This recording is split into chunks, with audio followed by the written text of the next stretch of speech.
of Media Studies and IQAC, Krishna College, Kerala, India. I am Lakshmi MD, second year student at the Department of Media Studies, Krishna College, and I will be the host for this session. In this session, we will have the paper presentation on sphere of impact. And I welcome our program chair, Professor Deepak Shinde, Director School of Media Studies, Swami Ramanand Marathwada University, Nanded, Maharashtra, to this session. Welcome you, sir. This session is chaired by Dr. Shruti Goyal, Assistant Professor, Department of Journalism, Maharaja Agri Singh College, Vasundhara Enclave, University of Delhi. Dr. Shruti Goyal has a PhD in Development Communication and has a gold medal in MA in Mass Communication. He has published more than 20 research articles in reputed and UGC-listed magazines and has presented 27 research papers in various international conferences and seminars. It is an honor to have you with us today, ma'am. Welcome you, ma'am. Thank you so much, Lakshmi, for the wonderful introduction. It's absolutely I'm privileged to chair today's section, and I'm really excited to hear all the papers which are based on sphere of impact of social media. Yes. I just wish to luck all the seminar presenters, and I'm hoping that we'll have some good papers at the end. Yes, before we begin the session, presenters, please note that the maximum time allotted for a paper presentation is 7 minutes. I request presenters to stick on to this time limit. Shall we start, ma'am? Sure. The first speaker is Dr. Deepika Saraf, to present his paper on effect of social media on psychosocial behavior, academic performance of second year school students. So please. Hello everyone. Am I audible to everyone? Yes, you are audible. Okay, so let's my screen sharing first. Just a second.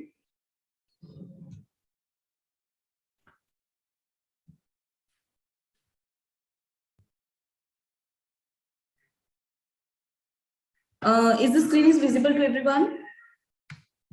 Yes, can you keep it full screen? Just a second.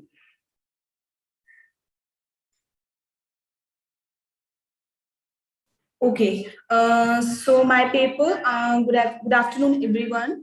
And so my paper is effect of social media and psychosocial behavior, academic performance of secondary school students. So here is the abstract of my paper, is study of the effect of social media on psychosocial behavior, intellectual performance of secondary school students, because we know about that the social media is the core media among youth nowadays. And this is a very good study of course, because this study deals with the performance of secondary school students in academic and obviously co-curricular activities. So this study is conducted in Punjab Government Schools of Amritsar, targeted 306 senior secondary schools, and data study through descriptive statistics of mean and standard deviation.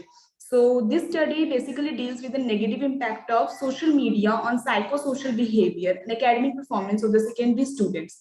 Recognition made as a paying more attention to the world's frame of mind, teaching time management, also study in this research paper. So my next slide is statement of problem.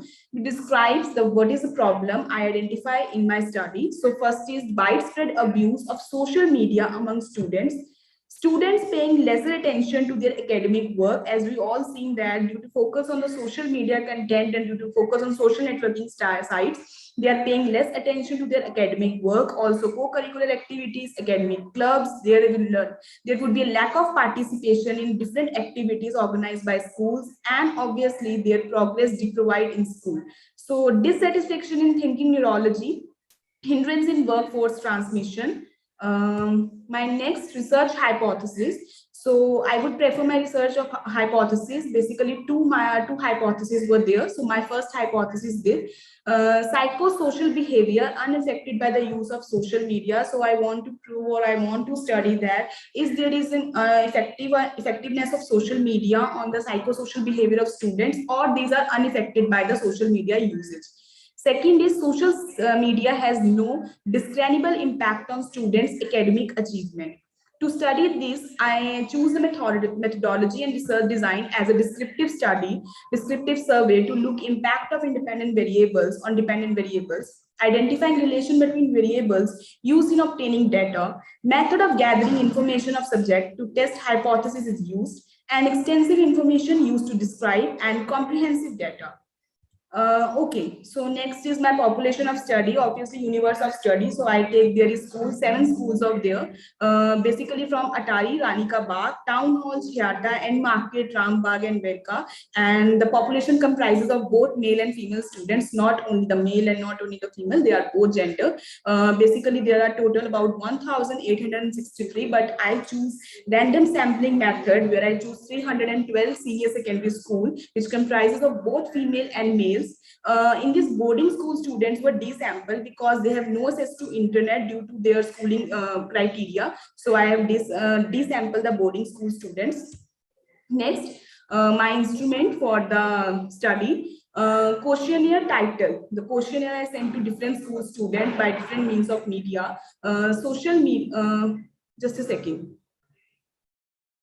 Okay, so social media usage on psychosocial behavior of secondary school students containing 22 items, and the reliability coefficient for both instruments are 0.76 and 0.81 respectively. So they are my results. So number one hypothesis to prove that there is an ineffectiveness of social media on the psychosocial behavior. So this data clearly shows that the use of social media sites has significant impact on social media behavior, psychosocial behavior. Second hypothesis is proved here. This clearly shows that the social media use has a major impact on secondary school pupils' academic performances, whereas low influence number 126 and significant high influence are the number 180. So just a second. Am I audible to everyone? Because there is a network issue. Yes, you're audible. Okay. My discussion on findings are there after my survey. So most students' psychosocial behavior is influenced by social media use, and then they become addictively psychologically as a result of spending most of their time on the internet networking, and resulting less attention being paid to other activities like co-curricular activities in their schools, their competitions, their managing activity, aspect of their lives which could lead to a negative outcomes. It also encourages drug misuse and can occasionally make students sad, fear of missing out, and restlessness. Although social media can help students socialize and increase connectivity, students can also join online or social groups that reflect areas of their identity and they want to learn more about their area of interest. Media exposure may have a good impact on individuals' emotion coping method, such as when grieving after the death of the loved one. So here's my conclusion. Social media networking will continue to be a part of everyday life, and social media is a huge sphere of communication where barriers are rapidly dissolving and the growing need for data is becoming increasingly important. Unfortunately, this had a negative impact on pupils' academic achievement and psychosocial behavior. However, when used properly, it can improve both. So thank you so much. And now I'm starting with my next research paper. So I'm presenting my next research paper in just 1 second. So this is my next research paper. Just a second.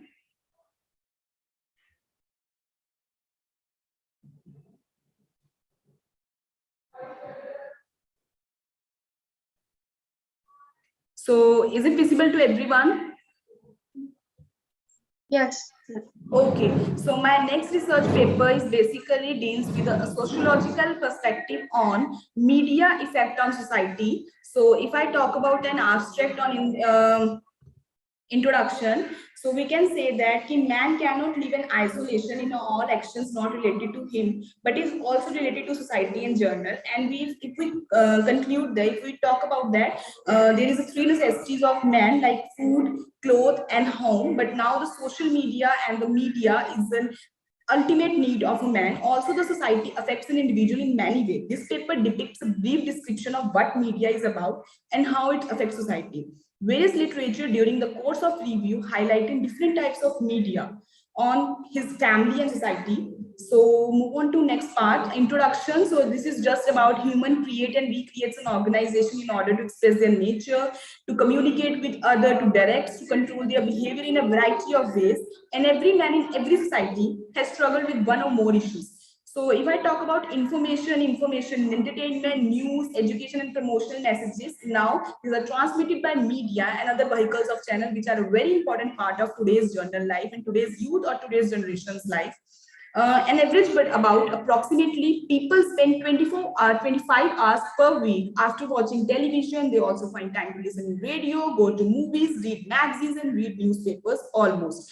So if I talk about over the previous 70 years of research, several overview articles have described a history of advancement that fluctuates between two extremes. At first, we believed in the strong effects, the null effects, and to return the strong effects, so on.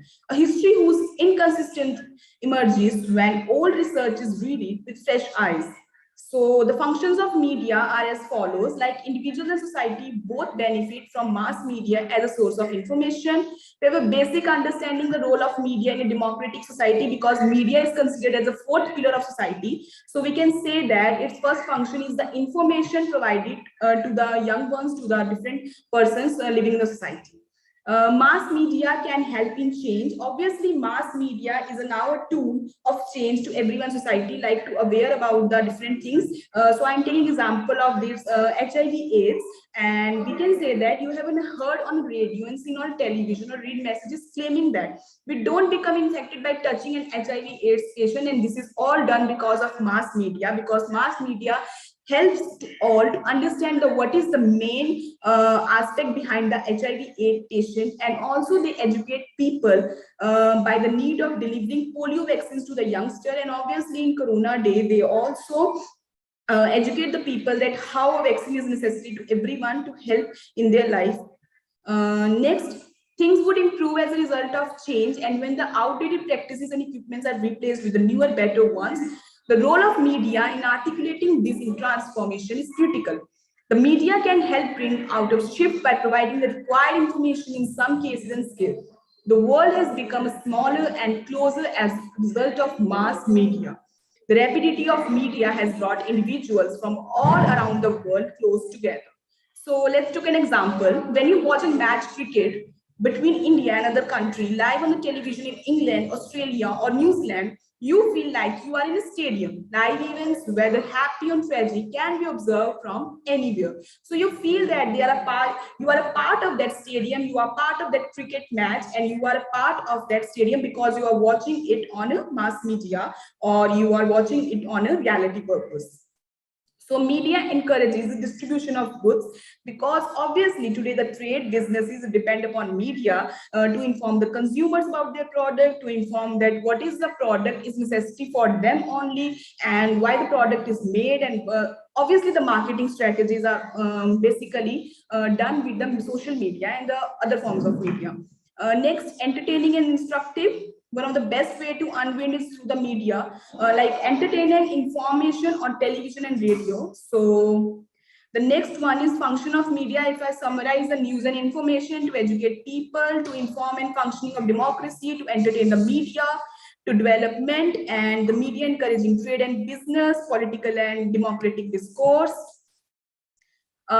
If I talk about media social effects, though every coin has two sides, it has various advantages, it has a different disadvantages. So social media effect is frequently seen as undermining individual respect and autonomy, as it reflects viewpoints assuming that public is gullible mass of cultural dopes and susceptible to the ideological hypodermic needle.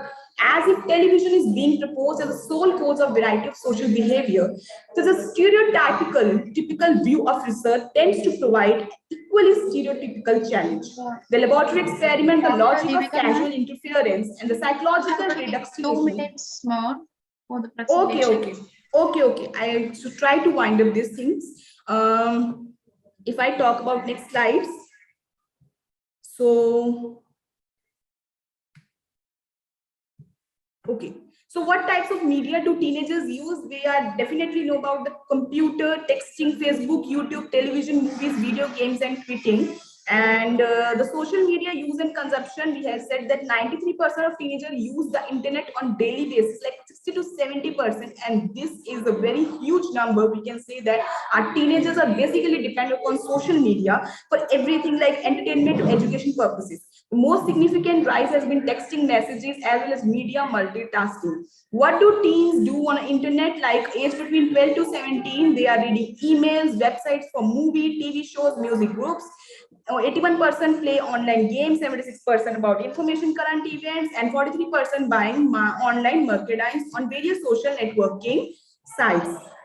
So if I talk about violence and exposure, yes, the media violence doesn't affect all children in the same way. Visiting hate and statistic sites is connected with the considerably increased risk of violent behavior, gender, aggressive CD, youth versus non, physical and social aggression. If I talk about the brain study, extensive viewing may lead to large number of aggressive streaks stored in a long-term memory that end up influencing behavior. Aggressive media viewing, blunting of emotional response, and reduced attention with repeated viewing. Media violence exposure may habituate responses to violence stimuli. So my next is there public health issue with the media violence? Yes, in journal study have shown no evidence that being exposed to media violence cause violent behavior. Like we are discussing that some of the theories and some of the researchers said that if a media violence creates, there is the changes in behavior of person, but in my study there is no evidence sure. Types of bullying were open physical attacks on victim, verbal, indirect bullying, social isolation, peer rejection, and cyberbullying. So next. So end up on this research, we have discussed that, discovered that a large portion of teenagers spend more than 5 hours per day on social media network, resulting in a decline in their overall health and mental health in particular.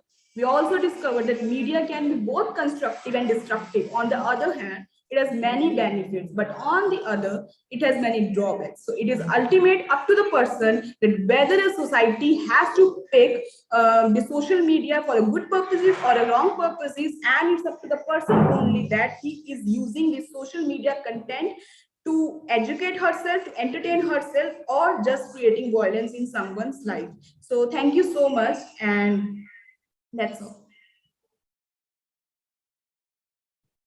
Thank you, Deepika, Dr. Deepika. Ma'am, Dr. Shruti Kaur, ma'am, if you want to ask any questions, you can ask, ma'am.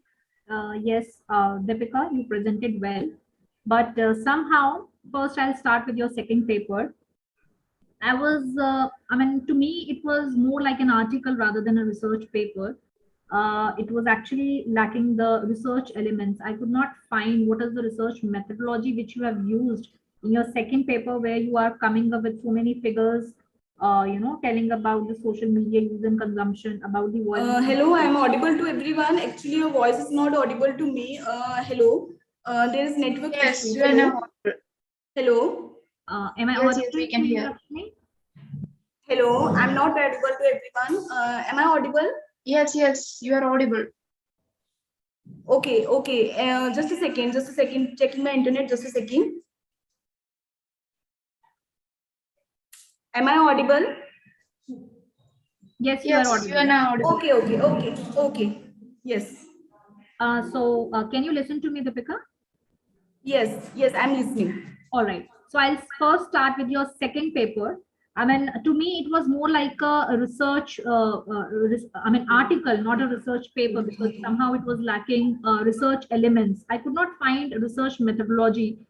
You have mentioned figures on social media use and consumption. You have talked about the percentage of, violence and exposure. So I just wanted to know that which methodology you have used to write this paper.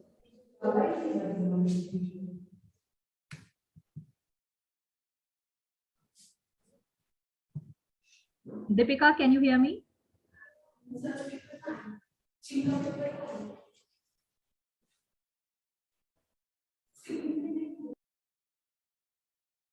Deepika, am I audible to you?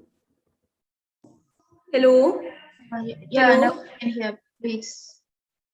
Okay, yeah. In research paper, I mentioned those graphs and those figures out and not in my presentation, but hello. Yes, Hello. Deepika, go on.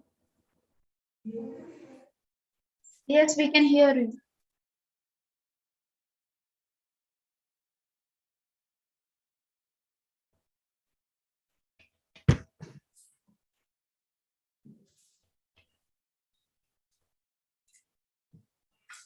Lakshmi, I feel like there is some internet connection at a part. I think we can take up the next presenter. Yeah, okay, ma'am.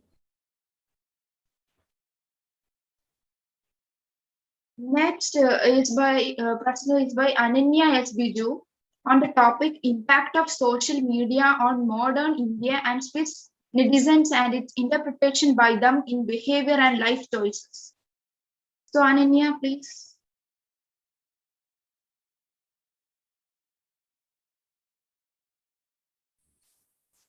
Hello, good afternoon to all. My name is Ananya S. Biju. I am a first semester student from Nagar College, Maranalloor, Trivandrum. I study BA English. So let's begin my presentation.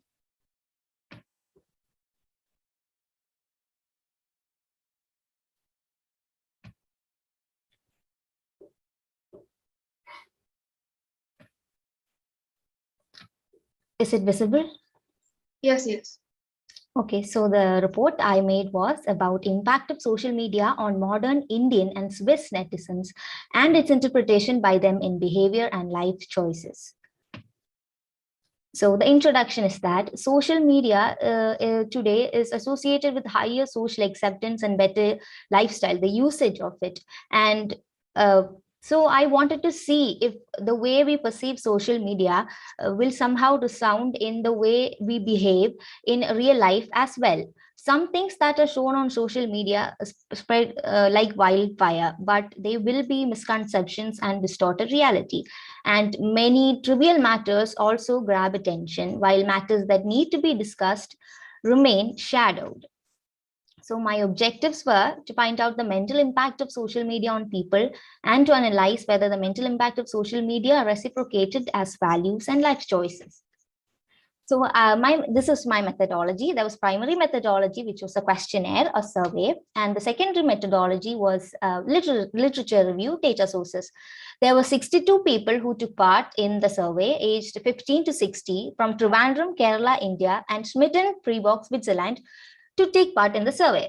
So the age group of respondents were as follows: 15 to 25 age group, there were 42 respondents, so this amounted to 68.9%.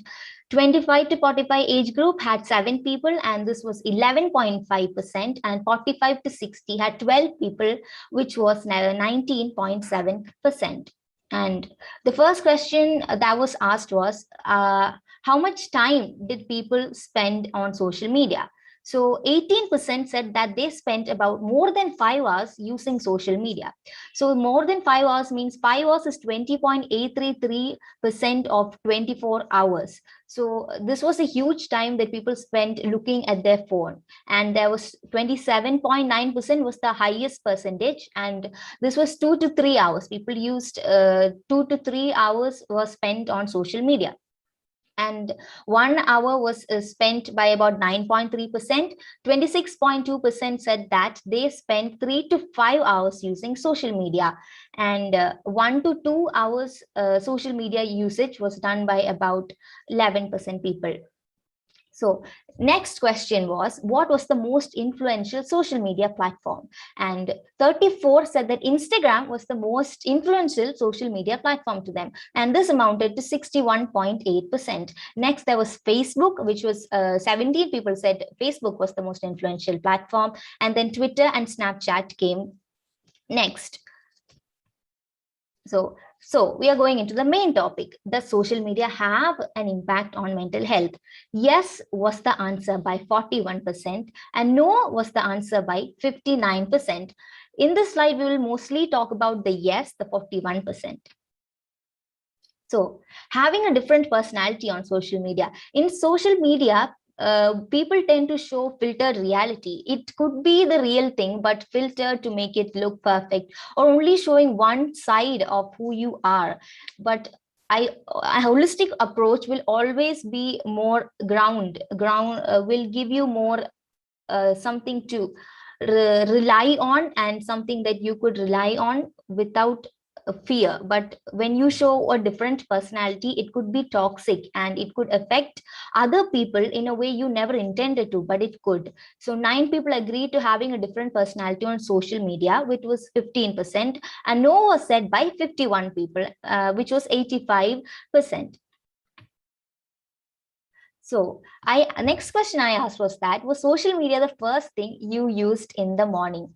And 27 said that they use social media first thing in the morning. So this was a survey that was done on 62 people, and 27 said that they use social media first thing in the morning after waking up.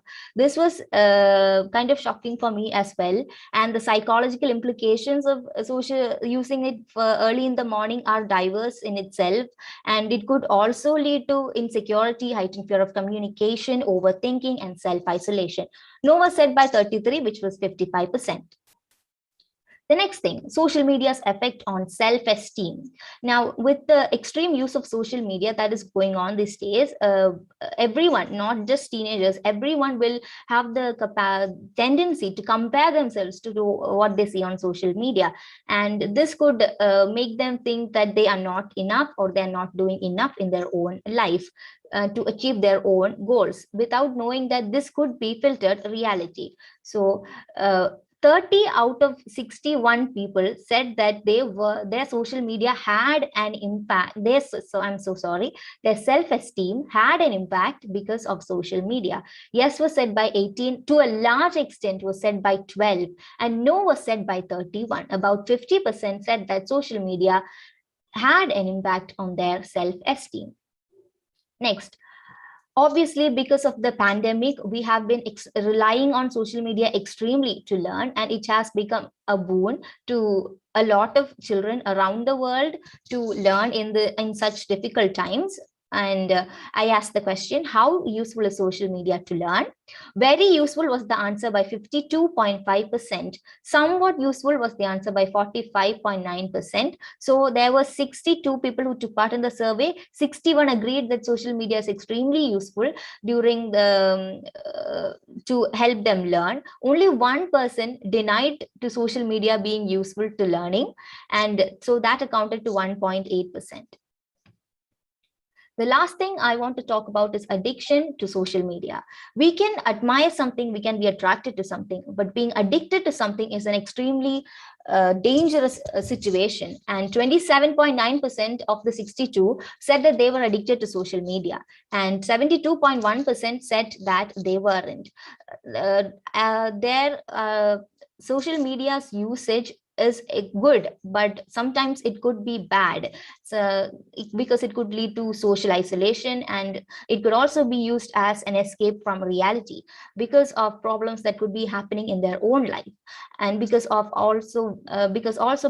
some psychological conditions they have, like depression and anxiety. And this could further, usage of social media without much control could worsen the condition that they are in real life. So lack of social communications causes health risks equivalent to smoking 15 cigarettes per day or having alcohol disorder. So, and also a study research had found out that the most common problem faced by teenagers these days was suicide, and one of the biggest reasons for suicide these days is cyberbullying. So we need to make some laws as well to prevent cyberbullying among students. They're just beginning their lives, and the impact of these things that they face online could have a huge impact on what they are as adults. So the recommendations I would make out of my survey and study is that people need to spend less time using social media. People should refrain from making unwanted comments or misleading posts or videos on social media. People should abstain from using. You have 2 minutes left. Okay. Okay, thank you. People should abstain from showing only the best version of themselves and choose a more holistic approach. People should refrain from believing everything on social media. So my conclusion is that I hope that I was successful in finding out opinions about social media and how they resound in a society. Social media refines how people think, act, do, and believe. Sometimes it plays the role of an invisible catalyst to peace of mind, and at other times at chaos. Thank you. Thank you, Ananya. Dr. Shruti Goyal, if you have any questions to ask, again. Thank you, Ananya. I mean, I really appreciate being a first semester student. You have performed very well. Thank you. But what I observed, and it is just a suggestion for you because you are just a first semester student, your sample is too diverse. I mean, you have taken your sample from age 15 to age 60, right? Mm. And Yes, then you are putting up the questions that, you know, how much time do you spend on social media and other questions. But just realize it, just ask yourself. I mean, student will have, you know, different time span to spend on social media, whereas the one who is elderly, like 60 or 50 or plus, they will have different needs and they will have different time frame. So you cannot take up the study as a whole. Rather, I would just recommend you and suggest you that in future, just take the age group 60 and above. That how elderly people, how the retired people are making the use of social media and how much time they are spending on social media and how much, you know, they are learning from social media. Because many studies have already been done on youth, and also you have more and more talked on teenagers in your study, though you have taken age group 60 as well. So it is just my suggestion that you just redesign your research and take the specific age group 60 plus and then do your study. I'm hoping that it will be a very good research and Thank you you. can get it published also in near future. All the very best. Thank you, ma'am. Thank you, ma'am. Thank you so much. Thank you, Ananya. And thank you, Dr. Shruti Goyal, ma'am.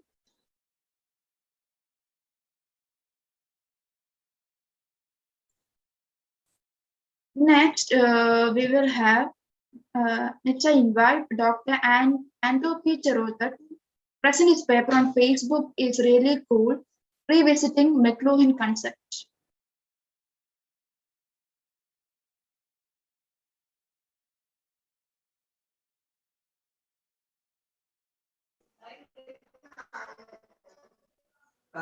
Hello, my audio is audible. I think I'm audible. Yes, you're audible. Very good afternoon. I'm Andrew. I work as assistant professor in the School of Media Studies, Malayalam University, Malappuram, Kerala. Respected chair, organizers, co-presenters, and my dear friends, teachers and my dear friends. I hope my PPT would share by the organizers. I couldn't share my PPT since I log in from the phone. I hope my PPT will be shared by one of the organizers, I think. Okay, anyway, I just begin. Here the research article titled "Facebook is really cool, revisiting McLuhan concept." As soon as citing the title of the research article, we can find the keywords as Facebook, then the McLuhan concept, that as cool concept of McLuhan. Marshall McLuhan is a well-known communication theorist and a media critic. Here the key keywords from the research article title, that is Facebook, the cool, then the Marshall McLuhan. Just jump into the introduction. Social media is just something like extension of human emotion, or it is something like an extension of human desire. It is definitely an integral part of human community, human interaction. Many people who consider social media as a part of, as a solace, as a companion, it gratifies psychological and social needs in according to Abraham Maslow's hierarchy of needs. Different levels of needs, social needs, psychological needs, especially in the COVID-19 pandemic, when the pandemic was in the peak. Social media helped the human community to have a virtual interaction possible. That time, the physical proximities were not possible. Social media, especially the Facebook, was one of the important medium to have this virtual interaction, virtual socialization, digital socialization possible. Facebook supposedly offers meaningful social interaction, but currently there are so many controversies about Facebook operation, especially Facebook algorithms. Facebook algorithms propagate inflammatory contents, fake contents, inflammatory contents. Facebook algorithms work as a propaganda machinery to act as an anti-Muslim, promote anti-Muslim content. The recent internal Facebook report suggests the fact that Facebook algorithms doing such a kind of a propaganda machinery act. This particular article examines the hot and cool media features of Facebook and how does it apply to the user experience with the medium, using the lens of Marshall McLuhan's hot and cool media concept. This is very simple. The concept of Marshall McLuhan's hot and cool media concept. Hot media is nothing but high definition data, less sensory involvement. Cool media, in the sense, low definition data, more sensory involvement. Take an example of radio and telephone. According to McLuhan, radio is hot medium. Why? Because the participant involvement is very less. That means it offers a high definition data. It kept to remain the participant passive. But when we see the cool medium part, it kept the audience always alive, the participatory. It involved the sensory involvement of the participant. Here, the one important fact that the cognition aspect of data consumption is not considered in according to this conceptual framework by McLuhan. Only the sensory involvement of the participant. When we applying this hot versus cool concept to Facebook, in the initial phase, we can classify it into 4 different levels. Very first level, we can term it as Facebook was more hot, less cool in the initial phase. Why? Because in the initial phase of the Facebook, it offers text-only news feeds, text-only post. In the media content-wise, it is cool medium because it requires more sensory involvement. But the news feeds or news posts that is arranged in chronological or sequential order, the symmetrical design it kept. That means it acted the media content wise, it is cool only, but in the design aspect, it is hot. So we can term it as more hot, less cool. But when we move to the next phase, these text feeds are associated with more images, more videos. In that phase, the multimedia content that is largely accommodated in the media, in the Facebook content. Media content wise, that is the phase of the cool, that is a hot perspective. But the important fact is that in that phase, the design, the algorithm designers of the Facebook, they worked hard. They made an algorithm design in according to which post the user could see the post which he or she would like to see the most. Okay, algorithm design is not in the mere aspect of the chronology, rather in the aspect of the user would see the post which he or she would like to see the most. That means a user-centric approach will came into effect actually in the second phase. That way we can term it as more cool, less hot. The important fact I would re-emphasize here, the media content-wise, it is largely turning to be hot only, but user-centric level or sensory involvement level, it is becoming cool in the second aspect. But in the third level, it again turning to be the hot, like every other medium, especially besides to the technological advancements, every other medium, the Facebook also would become hot again. That means the audience kept really passive.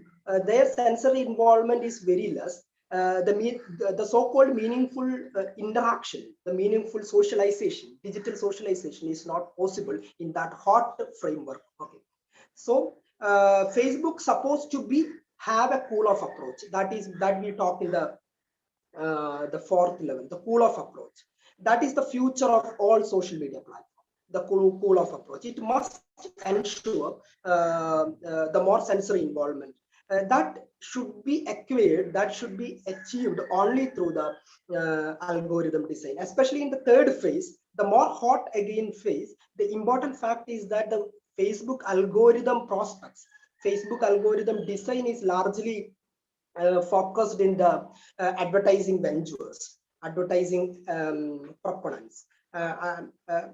That's why it less gratify users' social needs, users' psychological needs. So you have Facebook algorithm says, okay, thank you. Facebook algorithm says hot or cool. The Facebook algorithm is really critical to decide the cool-off approach. Facebook algorithm design determines which posts are seen by which users and in what order, the chronology. The positive use of algorithm design will have the role in determining its hot or cool media features.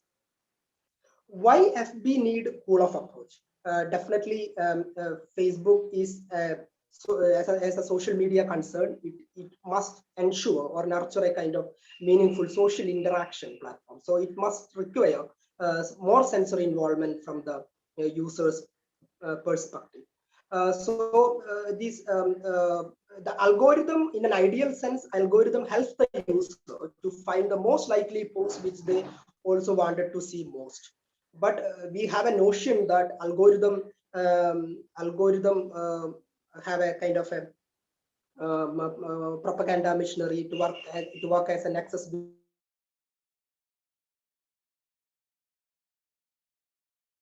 for everything. Something like algorithm design is critical to maintain the cool-off approach in respect of social media. Facebook may desperately cool off its algorithm design to regain trust and being sustained with their users.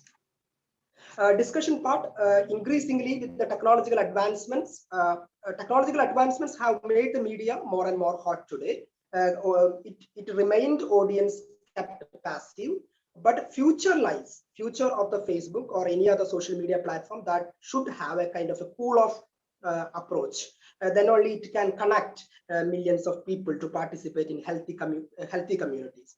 The hot and cool media features may be closely associated with the user need that I mentioned in the beginning. Social media gratifies the social needs and other psychological needs of the user. That's why it is something like, as Marshall McLuhan stated, medium as an extension. Media is an extension. Every medium is an extension of a human faculty. Something like social media is an extension of human desire. Social media is an extension of human emotion, human psychological need. In that sense, it must ensure it cool-off approach. Thank you. Thank you, Dr. Andrew, sir. Ma'am, if you have any questions, you can ask. Yes, I don't have any question, but just a suggestion. Dr. Andrew, you articulated the concept of hot and cool very well through your paper, but it would be great if you could have justified it with more of data, so that it would be easy for us, and it will be more reliable to know that what you have worked. Anyhow, you have taken a very relevant topic, that how the social media is the extension, and how especially the Facebook, it has become the user centric, and it is all up to us, up to the users need, that how they are taking up it as a hot or cool. But I really would suggest you to just redefine it with more of data. Sure, I do accept that. Yes, thank you for the suggestions, madam. Thank you so much.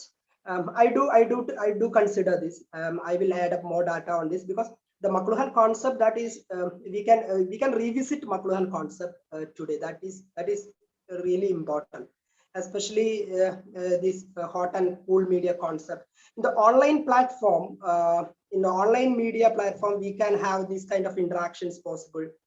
Participant interaction possible.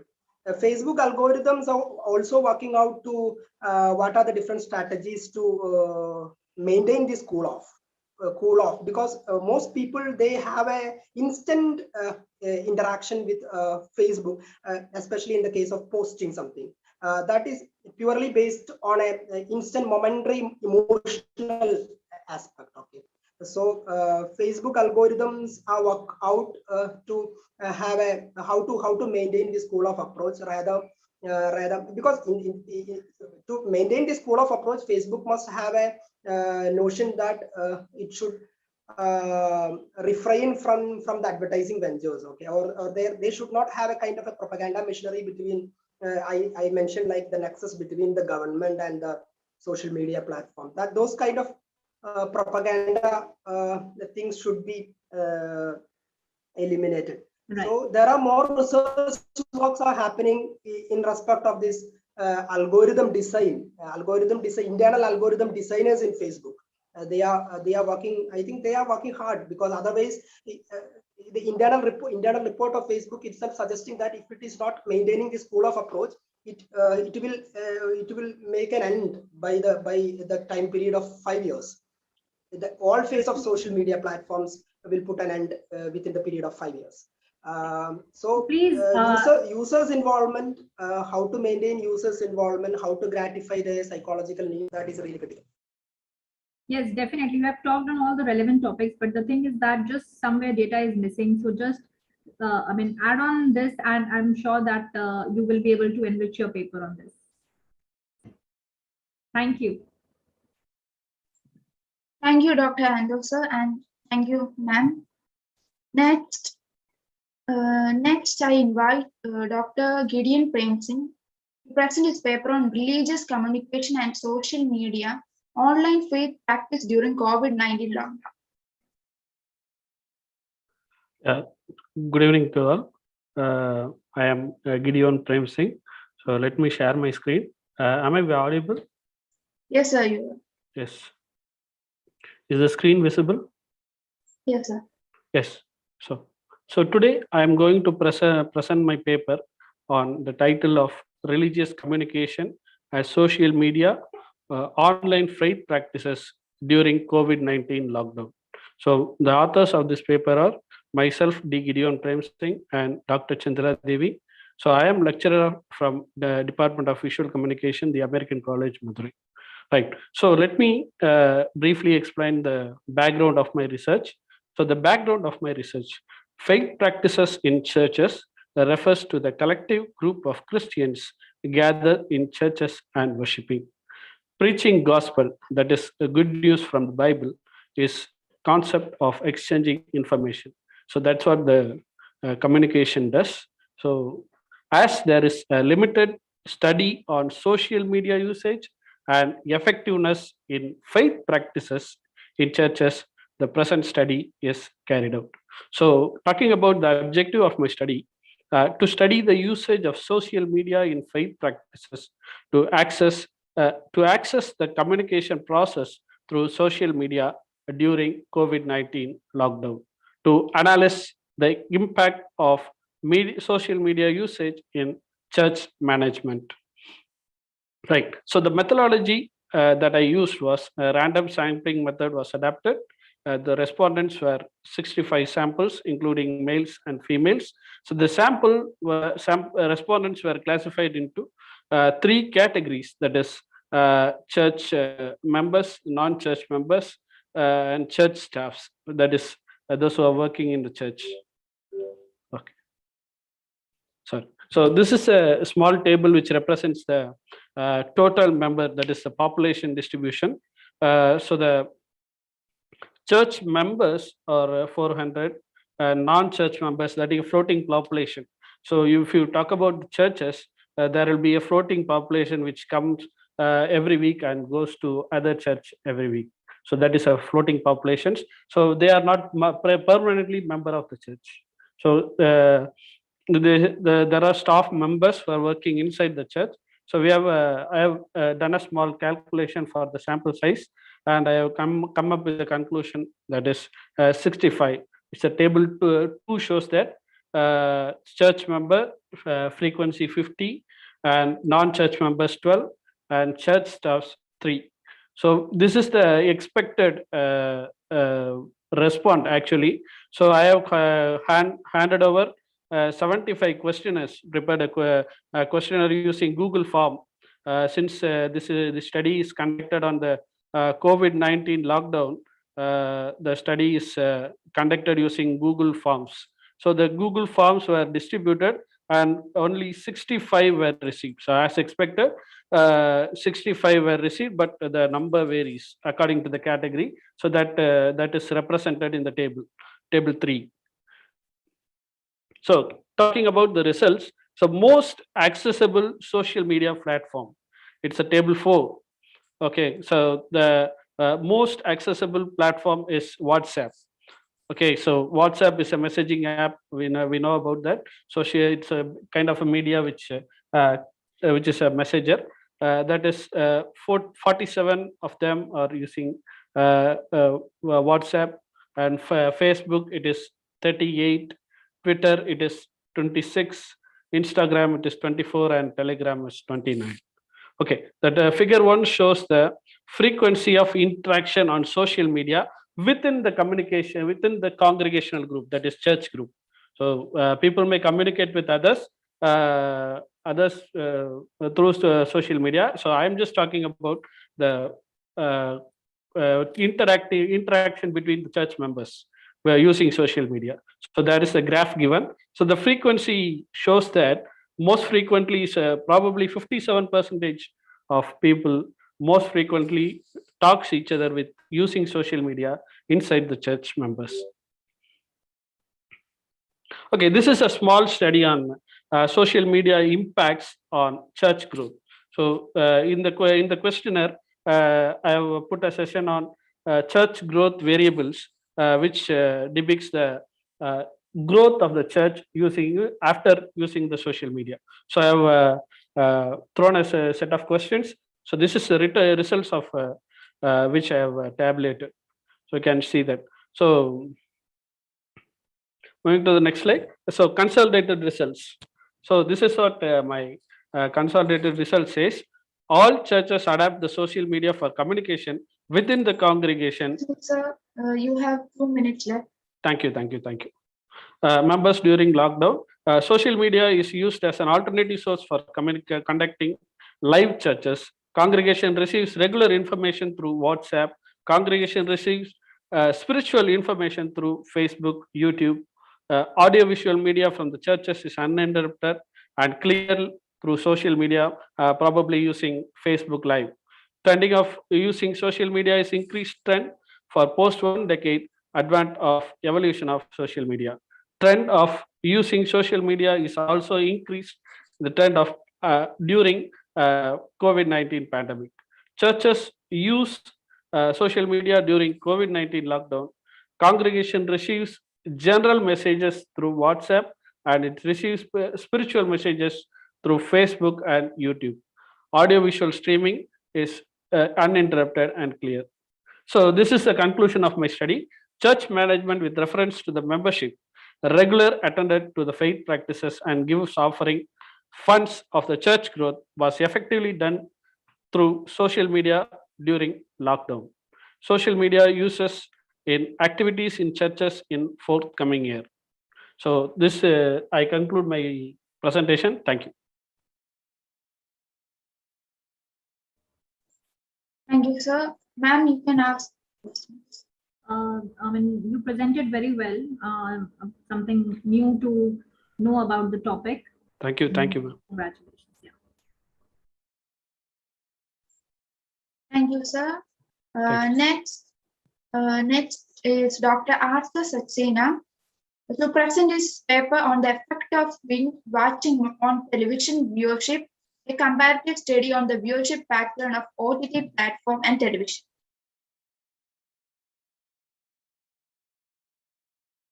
Yeah, namaskar everyone. Am I audible? Yes, ma'am, you're audible. And my screen is also visible? Yes, ma'am. Yeah. So, namaskar everyone. I'm Dr. Asta Saxena, working as a senior assistant professor in the Department of Journalism and Mass Comm, ISDM to be University Jaipur. And the topic of my paper is the effect of binge watching on television viewership, a comparative study on the viewership pattern of OTT platforms and television. So before going further about the methodology part, I just wanted to introduce about my topic.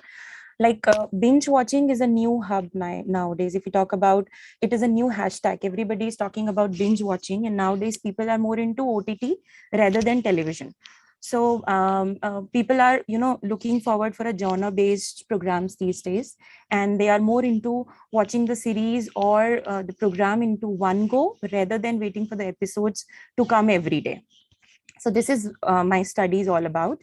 And I will also be talking about that how people have shifted from television to OTT and what are the reasons behind that.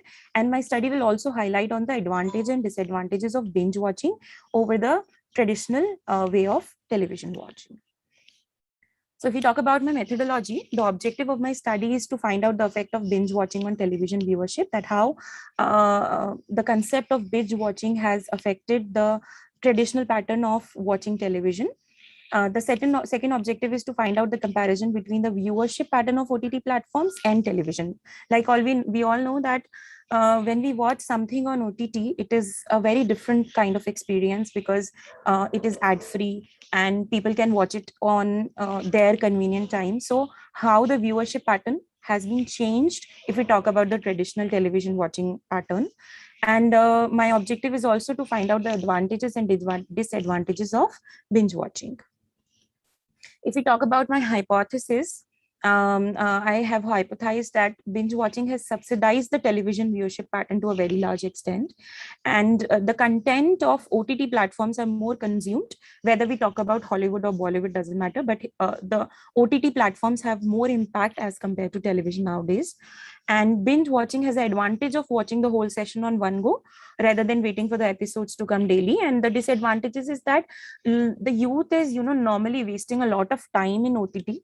So the research methodology is like I have taken a sample of 100 respondents where there was 48 female and 52 male, and the age group was 20 to 40. And I have made a Google form and I have taken the responses from them. And it was the urban society of Jaipur. So these are the some tables which I could got from the various studies which I have done. So first of all, I have talked about the subscription of OTT platforms. My first question was related to that. How many people have subscribed to various OTT platforms like Amazon Prime, Sony Live, Disney Hotstar and everything. So as I've shown here, that the table represent that 80% of the respondents from that particular group have subscribed to Netflix. 90% was having a subscription of Amazon Prime. 40% was having of Z5. 20% have subscribed to Woot. 80% of the respondents was subscribed to Sony Live, and 80% was also subscribed to Disney Hotstar. Then I've also asked the questions related to whether people are consuming television and or they are, using OTT. So my graph represent that 80% of the respondents from whom I have collected the data are into watching OTT, and 20% are the people who are only consuming the television. And moreover, I just wanted to highlight one more thing, that those 20% are also watching OTT and television both. So maximum number of the youth today is consuming OTT. There is one more thing which I really wanted to study in this particular thing, is that people here in OTT, I mean, people who are using or consuming OTT are mostly into watching the things alone. So my question was related to that also, that do they consume the content alone or they sit with the family? So my graph represent that 72% of the respondents like to watch OTT content alone, and there are only 28% of the whole people who wants to watch with the family, because there are a lot of programs which are related to adult content and abusive languages, which they don't want it to consume with the family. This is what I've already talked about. Like there are, programs like Mirzapur, Sacred Games, and there are various series which people are not comfortable watching with the family. And then there are 20% of the programs which people say that they can watch with the family, like Good Luck, like Ye Meri Family, Little Things, and there are n number of series that you can watch with the family. So this is what I could analyze with the questions of the respondent. Now, the question was also related to binge watching, that people are, how many respondents are, doing binge watching? You have 2 minutes left. Yeah, sure. How many respondents are doing binge watching, and how many are, going with the traditional way of watching daily episodes? So my graph represent that 90% of the people in that particular age group wants to binge watch the program. It is a new common thing these days, and only 8% people, wait for daily episodes and watch daily for a very particular program. Now, I have one more question related to why people are using OTT. So this could come out that 30% of the respondents are, watching OTT, especially because of the Hindi movies. So because of the lockdown, the cinema walls were closed and the movies were directly releasing on the OTT platforms. So people were, using OTT because of that. 30% said because of the Hollywood content. 30% said because it is convenient for time, so people are using that. 5% watch OTT because they can save and download, and 5% are watching because it is a ad-free content. This is what I could find out with the findings, that television viewership has decreased in the last 2-3 years because of the OTT platform, and especially because of the COVID and lockdown, that people are more into OTT. They were free, they could consume a lot of content, so that is why they shifted to OTT. The viewership pattern has also changed, like people are not I mean, if you talk about 5-10 years back, people were watching with family. I mean, not 10 years, 5 years back also people were watching with family, but if you talk about 2-3 years, people are more into watching the content alone because of the n number of problems related to OTT. There are series which are very much into abusive languages and very much adult content, if you talk about Hollywood and Bollywood both. And I've also quoted few of them here. Also have quoted that Sacred Games, Mirzapur, Ashram are the series who are having a lot of content which is adult in nature. And then the advantages of OTT is also that people can consume OTT on mobile phones. So that is a very big advantage, and especially at the time of lockdown, people take a lot of advantages of mobile phone using OTTs. Binge watching is a new normal. People are watching binge watching every day, and especially the youth is into binge watching. OTT has a variety of genre-based programs available, though television also have. But if you talk about OTT, it is very, very common these days. And I have very prominent question in my questionnaire related to kids. So the young mothers, especially whose kids are 2-3 years, because my area was that only, and I was having only 40 years old people. So they very nicely mentioned that kids nowadays are onto OTT. They are into Number Blocks, Peppa Pig, and Marsha and the Bear kind of programs, and they love to watch those programs on Netflix and Disney Hotstar rather than watching the traditional Cartoon Network and Pogo programs. One more thing I would like to highlight here is that reality programs nowadays taking a OTT bench, like Kapil Sharma Show, Indian Idol, Dance India Dance, and if we talk about now, Super Singer and things like that are coming on OTT, and people are really enjoying it with the family. It is ad-free. If you have a subscription-based OTT platforms, it is ad-free. So people are more into it because they don't like watching programs with ads. And one more thing here I would like to highlight is that because of the shutdown of the cinema halls due to lockdown, producers have released the movies directly to OTT, which has given a more impact to OTT platforms in these particular 2-3 years. A conclusion is this only, that it is a new hashtag these days. It is a viral, which people are talking about. If there is a series which is coming up, it's like a new thing which youth talk about. Youth only, if you talk about the celebrities also, this was not the part of my questionnaire, but just to conclude, I would like to say, if you talk about the celebrities also, they are watching new web series and they are posting that on Instagram.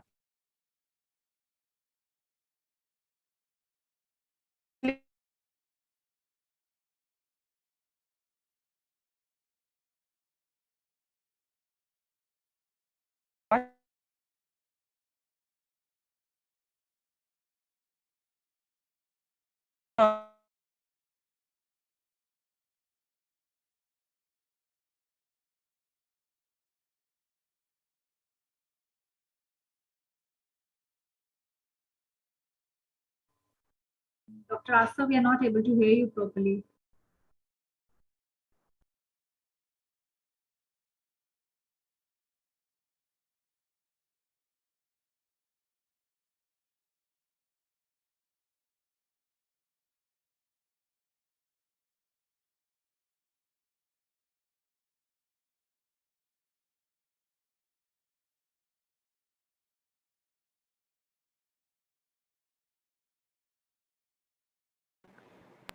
Ma'am, shall we continue? All right, maybe if she's here, she can just. I really like the paper, and I just wanted to ask one question. If maybe she can't speak, but she Ma'am, can. 1 second. Ma'am, Yeah. excuse me. Yeah. Asta ma'am will continue from Aditi's account. I'm just letting her in. All right.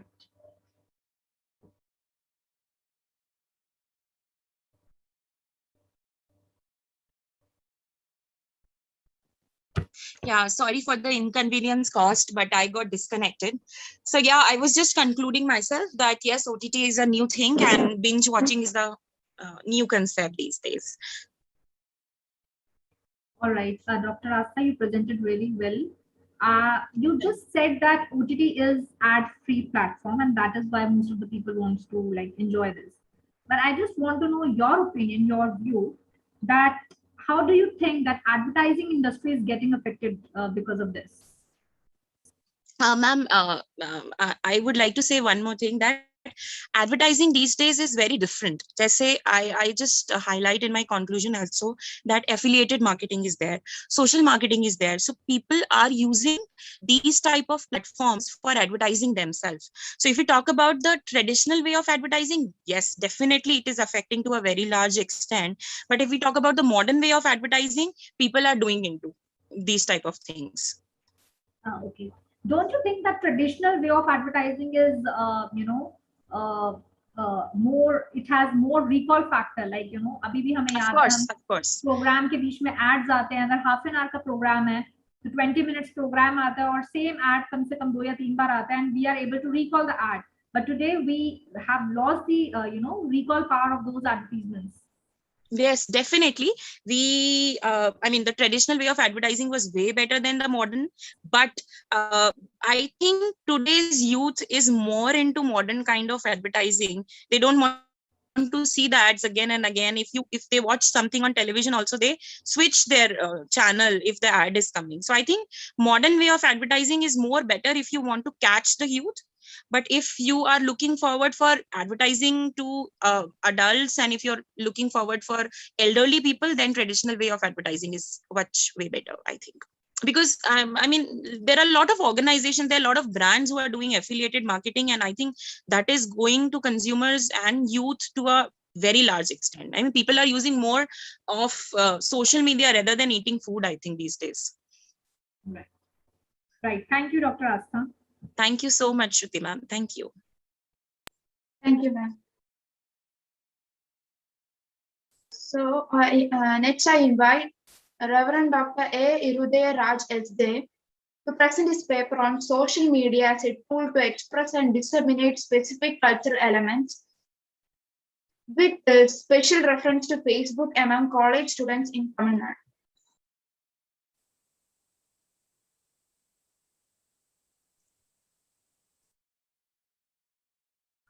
So good afternoon, everyone. Am I audible? Yes, sir, you're right. Yeah. I shall present my PPT.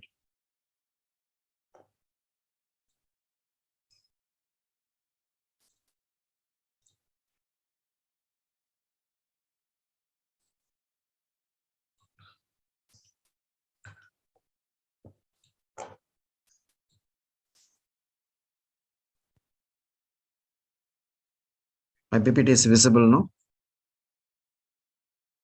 Yes, sir.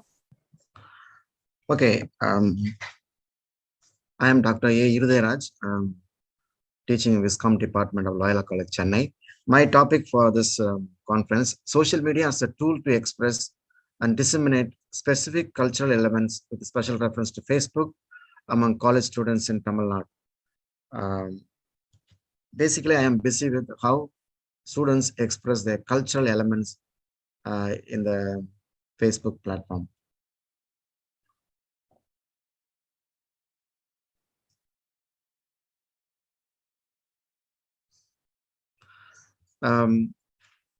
Introduction. Social media have become very close to the hearts of young people. Nowadays, so many are using, more than 75%, 80% of youngsters are using social media, any type of social media, with special reference to Facebook. It has changed the way they interact and communicate. It is not the same the way they communicate. They always communicate through social media. They use social media to build basically relationship, friendship, and so on. And also they share a lot of news, information, ideas, opinions, thoughts, and whatnot.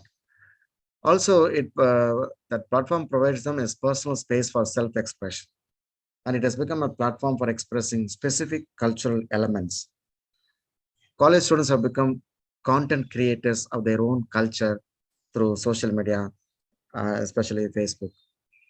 Review of literature mostly deal with how youngsters, especially college students, have moved from on-ground socialization to online socialization. And it provides them a lot of space for social interaction. So we have come to a stage that only online interaction becomes more effective among them. They also involve multiple activities with their online friends. It's not only sharing information, but also a lot of things. Sherry Turkle, who was extensively studied on this online culture and so on, she has a notion of identity that is being questioned or changed. People always try to form online identity, who they are in the online situation. They express their cultural identity as part of a online activity. Celia Lamb says that. Cultural expression is taking place both in the form of textual as well as visual forms. Different forms are taking place. My research question is, how do the college going students make use of social media for expressing and transmitting their specific cultural aspects in social media? Objectives of the study. To study how internet-based technology has changed the mode of daily interaction among college students, and to study the general usage pattern of social media among college students. To examine how social media have become an instrument providing a personal space for self-expression. To investigate how social media play an instrumental role in expressing specific cultural elements with the online community. Methodology. I have used a theoretical framework called Impression Management Theory by Erwin Goffman and Hyperpersonal Model of Communication by Joseph Walther. I also used a method called online ethnography model. That is, I have chosen 40 students, selected 40 students, 20 girls, 20 boys, and I have observed their Facebook pages on a daily basis. What type of activities they are doing, what kind of photos they upload, what are the other online activities, who are their interests, and so on. All their online activities are taken. Have 2 minutes left. Yeah. I have analyzed profile information, profile name, timeline activity, likes and comments, uploading of photos taken for observation. They were classified and analyzed. The investigator also had an online conversation with them whenever there is a need. Analysis and discussion. Mostly, they give more information which proves the uniqueness of their personality. In the profile name, they are trying to create more creative names, which is related to a culture, cultural aspects, and so on. In this, girls are more creative than boys. The timeline activity, when we see their pages, they wish each other, and then they appreciate, recognize, especially their festivals, customs, rituals, and so on. Also, they involve quite a lot of exchange of likes and comments. Then, especially when we come to the uploading of photos, they upload photos which is very specific to dress, food, visiting places, achievements, and so on. In the analysis and discussion, I could see that more religious symbols were noted. Lord Murugan, which is very specific to Tamil Nadu. And photos of Jallikattu and cultural art forms specific to Tamil culture also noted. Photos of celebrations, festivals like Diwali, Pongal, then new type of dresses specific to Tamil culture also as portrayed, uploaded. And also photos taken with the VIP cine stars are also uploaded. They feel very proud when they upload these photos. So major findings, the youngsters, college students are using social media extensively to building relationship and exchange of information with their online friends. They are attracted towards a wide variety of social media because they provide them with personal space and self-expression. When they share information about their daily life, specifically, they bring out many cultural aspects such as regional language, slang, food variety, dress, festivities, symbols, art forms. This is a major finding. Also, there is a significant difference between boys and girls in the form and content of expression of cultural aspects. Although boys were more active in social media than girls in terms of variety of online activities, girls are more creative in their cultural expression than boys. Uploading photos have a unique experiences. Conclusion. The interactive tools of social media, especially Facebook, attract youngsters in a more bigger scale. A lot of social interaction takes place in Facebook. A personal space for expression they always get. And they express their unique cultural aspects in which they take pride in terms of textual messages as well as visual messages. This happens unconsciously because their cultural elements is part of their blood, part of their whole life. Social media become a larger platform for expression and transmission of cultural element specific to Tamil culture. Thank you. Thank you, sir. Ma'am, you can ask. Yes, thank you, sir. Yeah. I just want to ask one question. Don't you think that Facebook has become a platform to showcase yourself? I mean, whether your emotions or maybe whether to yourself, to your daily routine. So how do you think that, I mean, don't you think that it is harmful for one's privacy?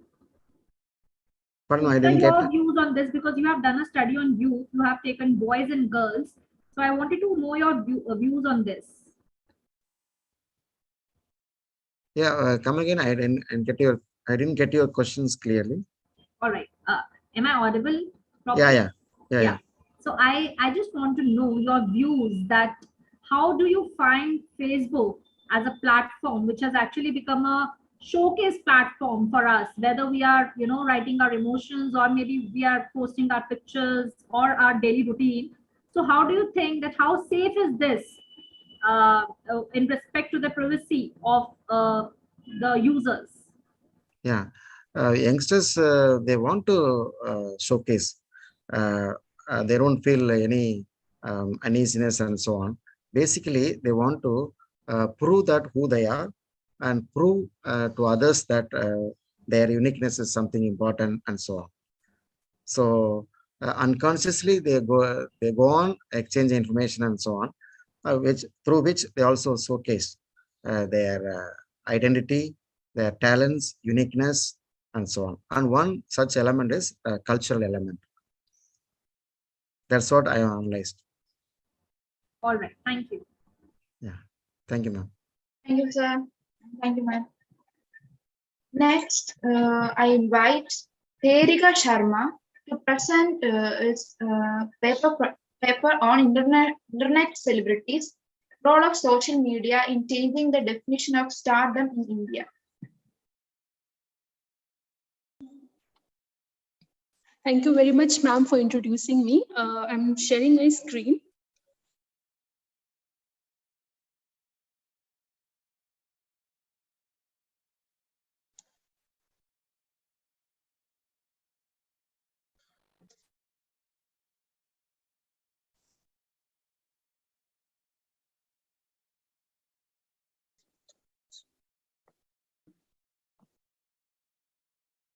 It is taking some much time. Just give me a moment.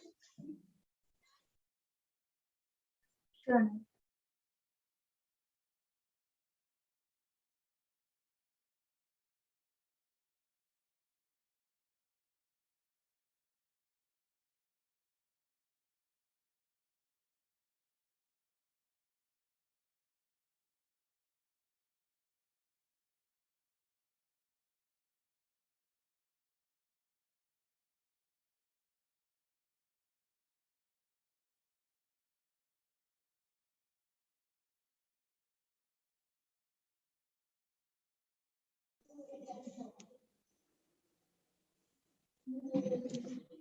Hope my screen is visible.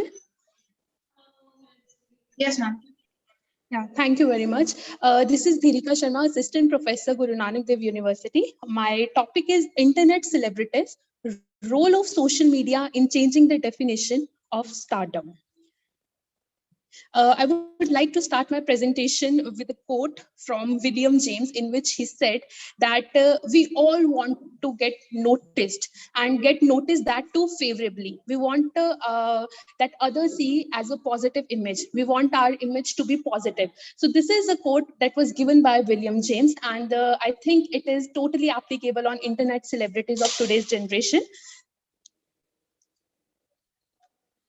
So Rohan in 2018, he gave the definition of the people who become famous or popular by means of internet are known as internet celebrities. So he said that they are easily observable on various social media sites and they have high level of interactivity and certain number of followers. Again, Turner in 2014, he said that why people are becoming, very famous on social media, because due to the participatory nature of social media, people are, the ordinary people are gaining the fame and they're creating their own fan base. And social media is also, enabling us that DIY manner, that do it yourself manner that is not possible in mainstream or traditional media. Gamson also talked about that social media has introduced temporality and new dynamics into celebrity culture. So Elena, in 2016, she described this term, the internet celebrity, and she explained the people who got famous through internet in two categories. The first one, she said that the people who have become famous in reality or on the internet because of an incident or behavior, they are known as internet viral sensations. And the people who have become famous on internet due to their quality content, which is regularly posted on social media platforms, they are known as micro celebrities or internet celebrities. So here we need to understand the difference between these two terms, internet viral sensations and micro internet celebrities, and my study is also based upon it. So let's understand this the terms viral sensation and micro celebrity in more deeper time. You can see the picture of this angry Pakistani fan when in the last World Cup, when Pakistan lost the match and due to their poor performance, so this Pakistani fan, was giving these kind of expression, and he became a topic for a matter of memes in overnight. All the memes pages were using his pictures and making fun of Pakistani team, and in today also his pictures are used. He is a viral sensation, internet viral sensation. And on the other side, there is Bhuvan Bam, who has around 22.5 million followers, subscribers on YouTube. We can call him internet celebrity just because based upon their content, because he is posting content regularly on social media. So here is my literature review, and also I have analyzed the sudden rise of internet celebrities, analysis and reasons.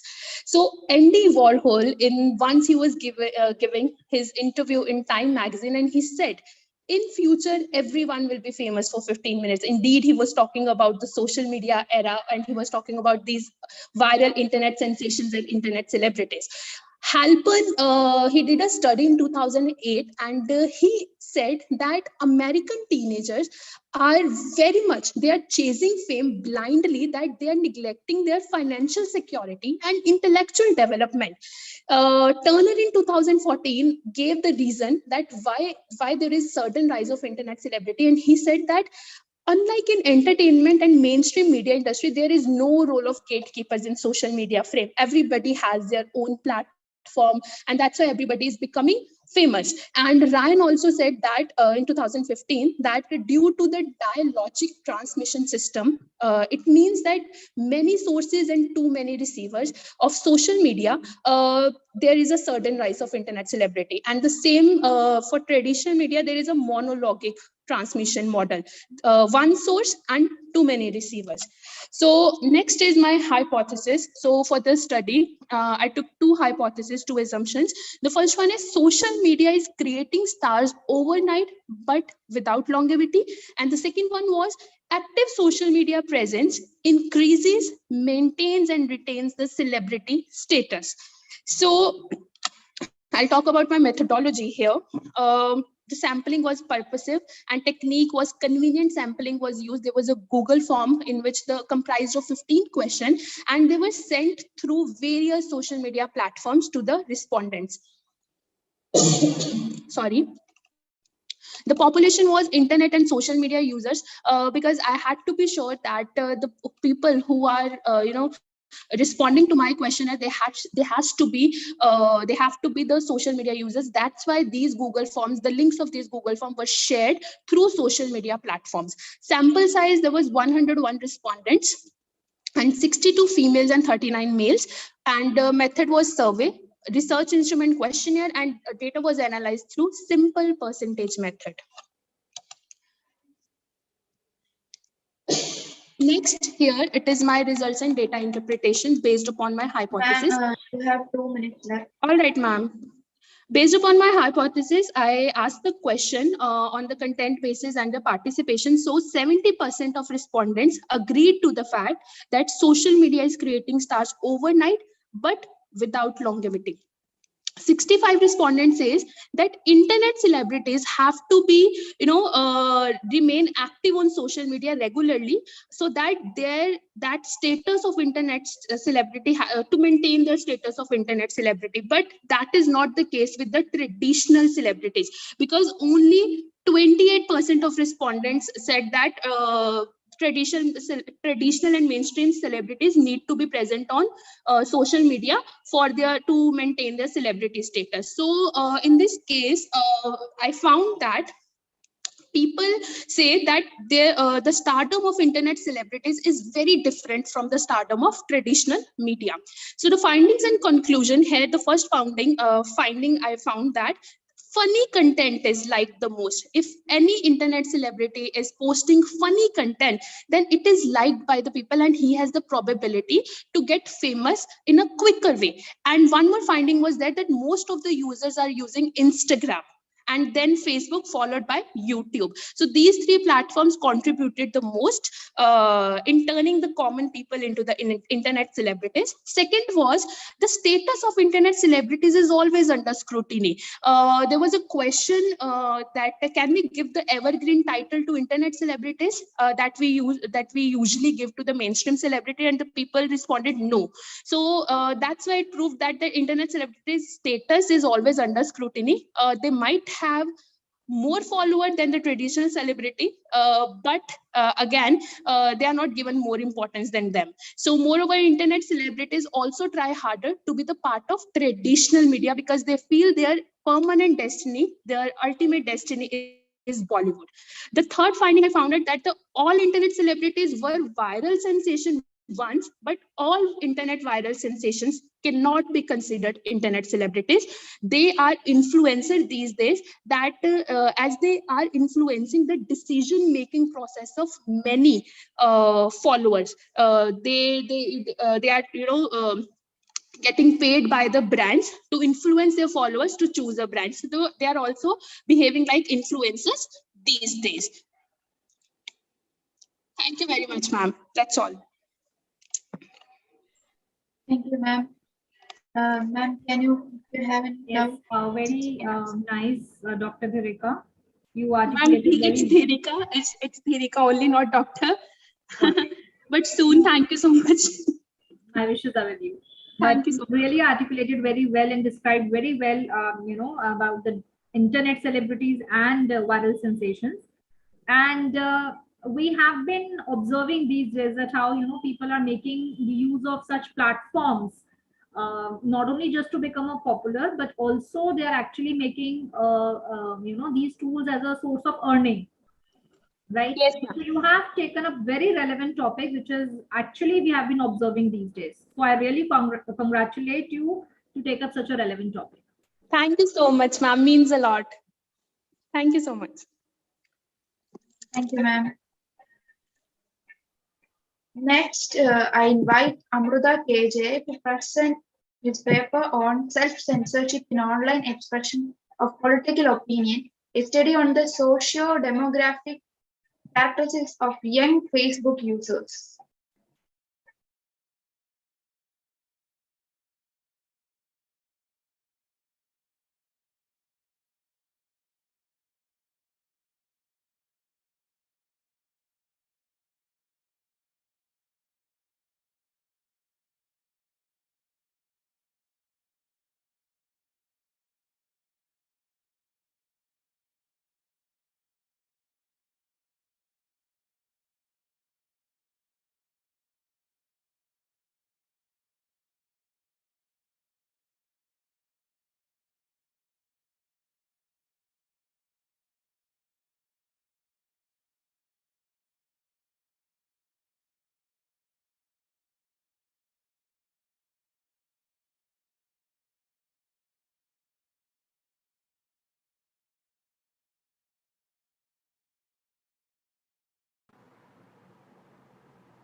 Hello, Amrita. I think you can disable the full screen view.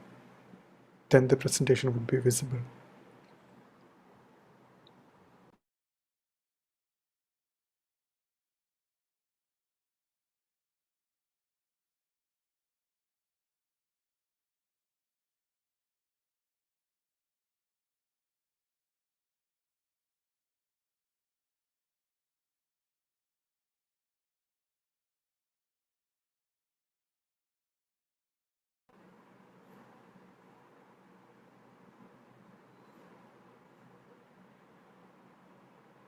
Amruta ma'am can unmute, so we can invite another presenter. Shall we, ma'am?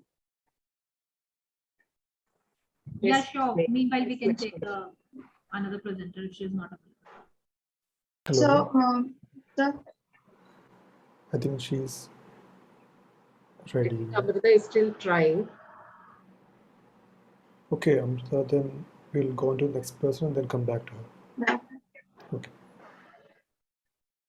Next, I invite Nopur Jha to present his paper on India and the outbreak of COVID-19 pandemic, a study of how advertisements changed under lockdown.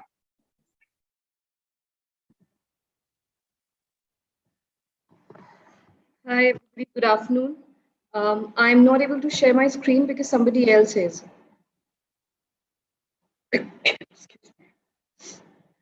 You can share your screen now. Yeah, now I can share my screen. Yes, thank you. Is my screen visible to everybody? Yes, ma'am.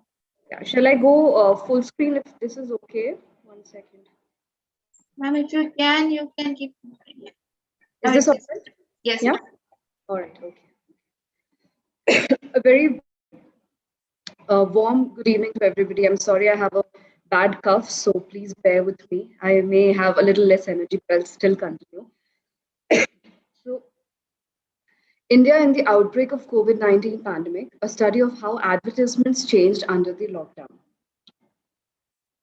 The COVID-19 pandemic led to unprecedented times for the entire world, except for what was depicted in Hollywood films such as 2012 that you must have seen, or Contagion. Nobody knew what a complete lockdown really meant. So this was a new situation for everybody, and likewise, the social media, the regular media, the electronic media, the digital media, it all changed or acclimatized to accommodate the pandemic, right? Or accommodate the messages that made you ready to fight the pandemic. All right. So this paper will look into the qualitative aspects of the change in communication observed by the brands, which reflected in their advertisements, as well as some parts of the redesigning of the brand logo. Select advertisements will be studied for their content and use of words, the tagline they changed in accordance with the trying times. A short focus group study of not more than 14 people and not less than 7 people will be a part of the research design. I will detail on all of that. in the presentation. To introduce, advertisement is any paid form of non-personal presentation and promotion of ideas, goods, and services by an identified sponsor, as per the American Marketing Association. The term advertising comes from a Latin word advertere, meaning to turn towards. Advertising is essentially business-related messages that are creatively presented to the audience through various media. It helps in educating the audience about the products or services the sponsor is offering and how it can be of any use to them.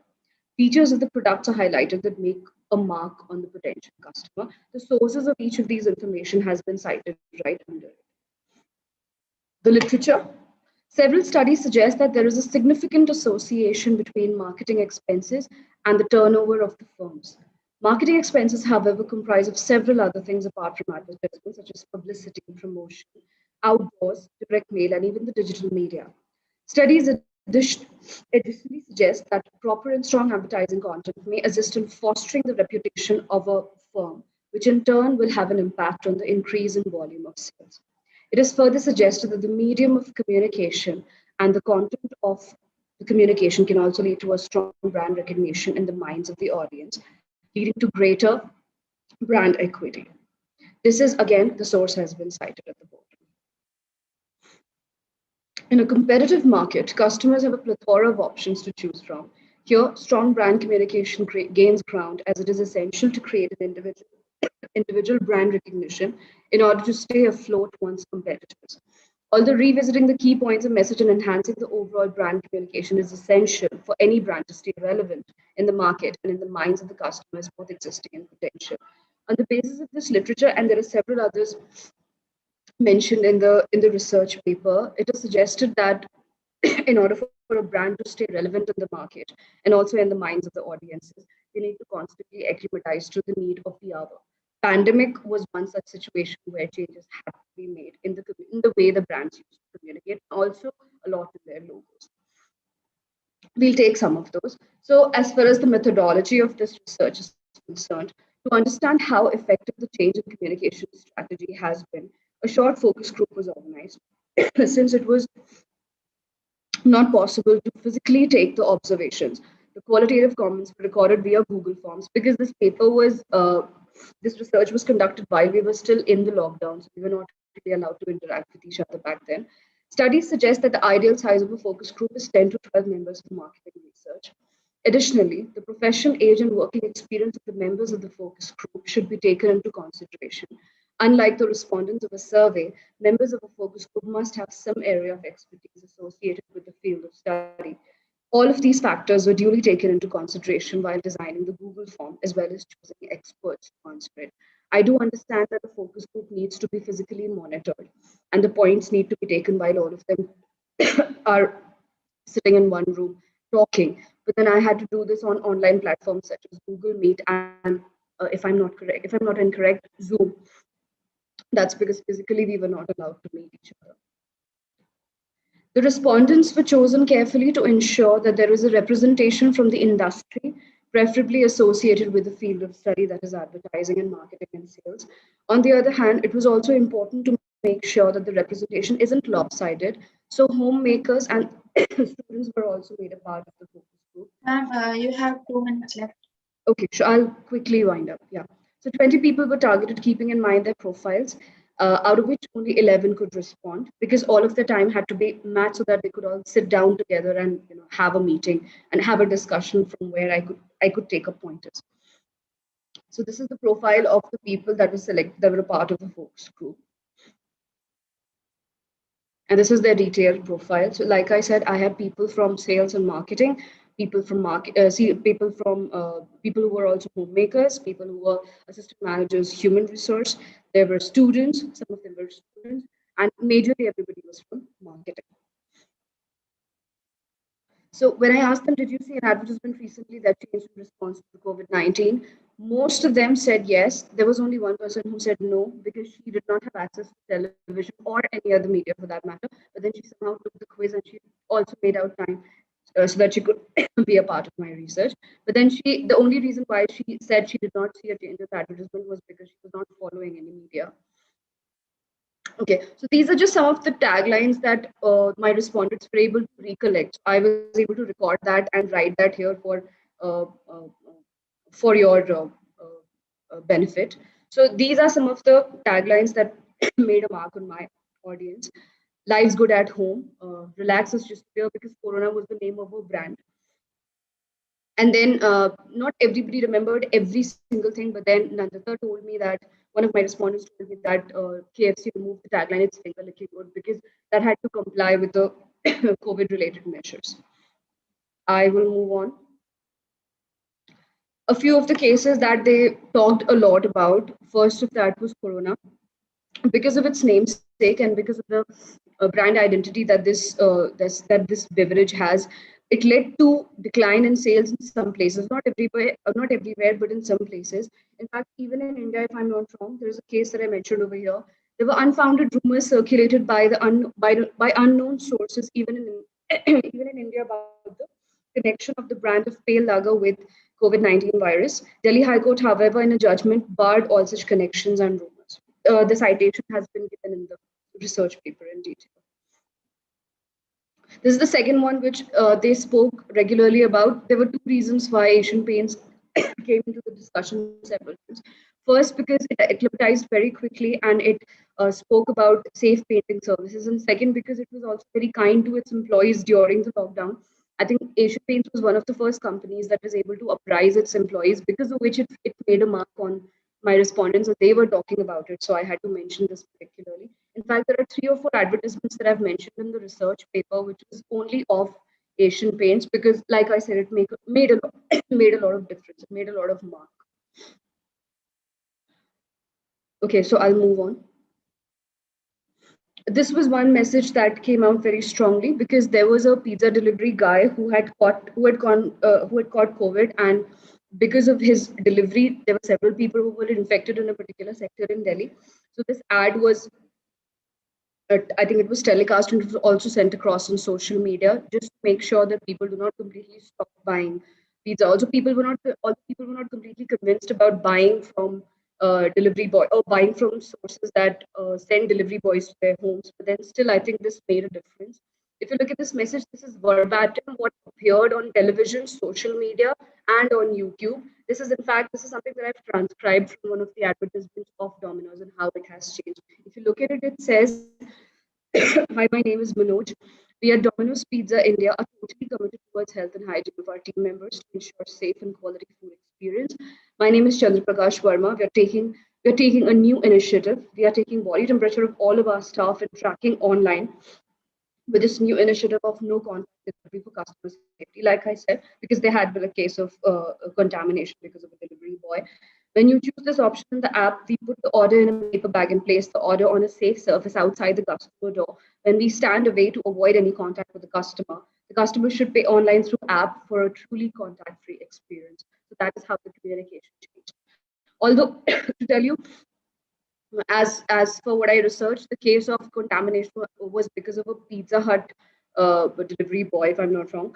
But Domino's also changed accordingly because they are competitors. They're strong competitors. Moving on. So these are the keywords that I mapped so that it can give an idea about how many different uh, uh, advertisements or communications were sent across to the audiences, just to acclimatize or just to make them sensitive about the COVID times and how to make them more safe and how to offer services and products that are more safe. For instance, Asian Paint Services or Domino's for that matter. Right? So these are the words that appeared several times in the discussion as well as in the advertisements, such as stay at home, sanitization, touch contact free appeared thrice. The most frequent that you see here is safe, indoors, body temperature monitoring, because that was really important back then. Lockdown was mentioned in one of the advertisements, and then social distancing, which I think was a trending term back then. So I'll very quickly conclude. The advertisements in the period of lockdown, as well as afterwards, in Unlock 1, because there was an Unlock 1 after which we had again lockdown because of COVID second wave, were built around maintaining hygiene through sanitization and staying indoors and staying safe.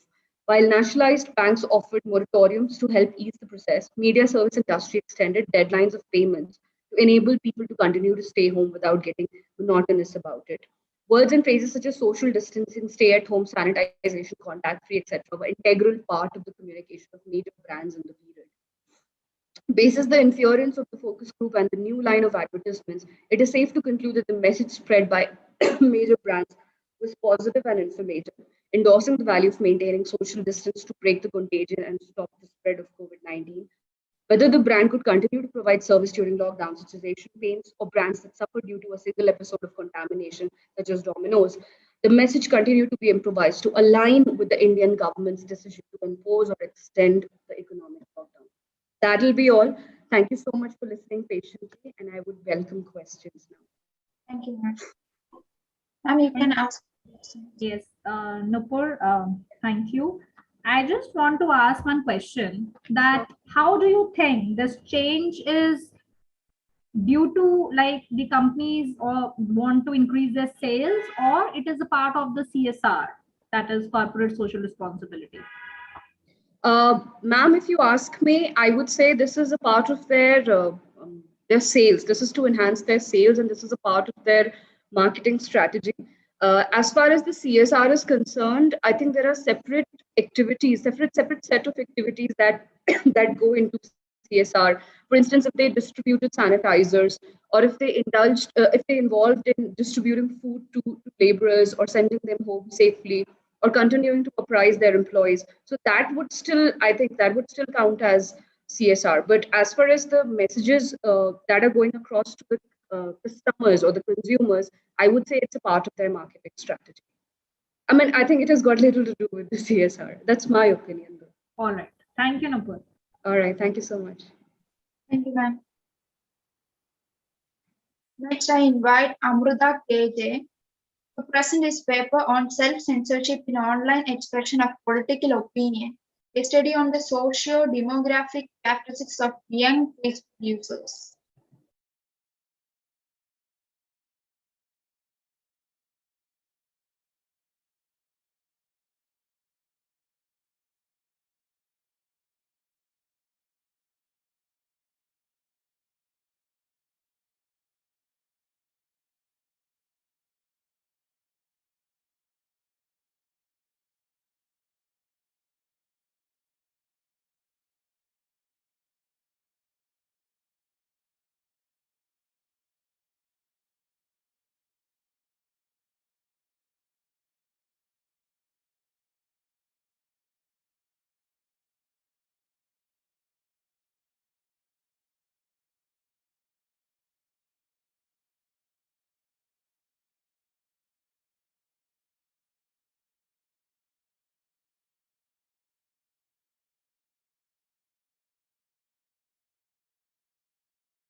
Ma'am, you are not audible.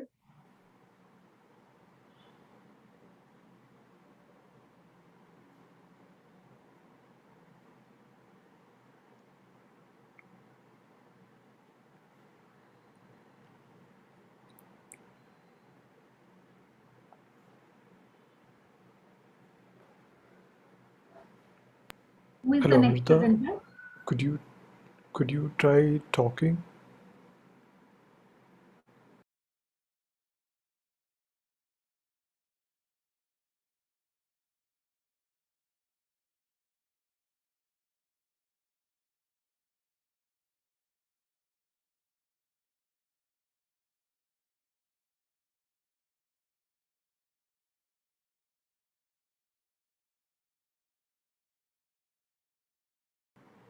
Okay, Lakshmi, I think we can move on to the next person. Okay, sir. Next, I invite Romil Uday Kumar to present his paper on an analysis of cases of infodemic that affected India during the pandemic? Hello, everybody. I hope you guys can hear me. Could you show me a thumbs up so that yeah, thank you. So let me just share my screen now.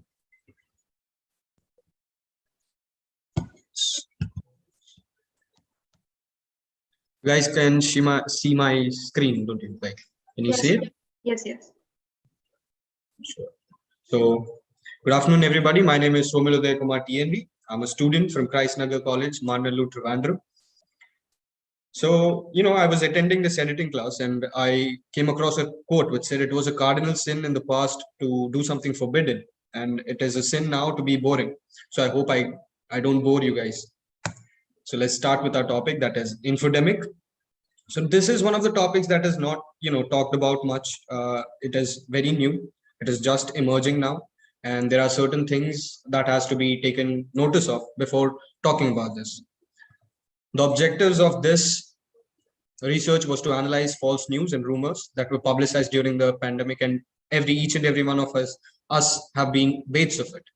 It was to scrutinize the effects of the infodemic on the general public. It was to inspect the propagation of fake news to capitalize gain. Many companies have used the infodemic. They have taken advantage of people to capitalize on their gains, scrutinizing the uses of emotional persuasion on the general public, analyzing the spread of fake remedies, etc.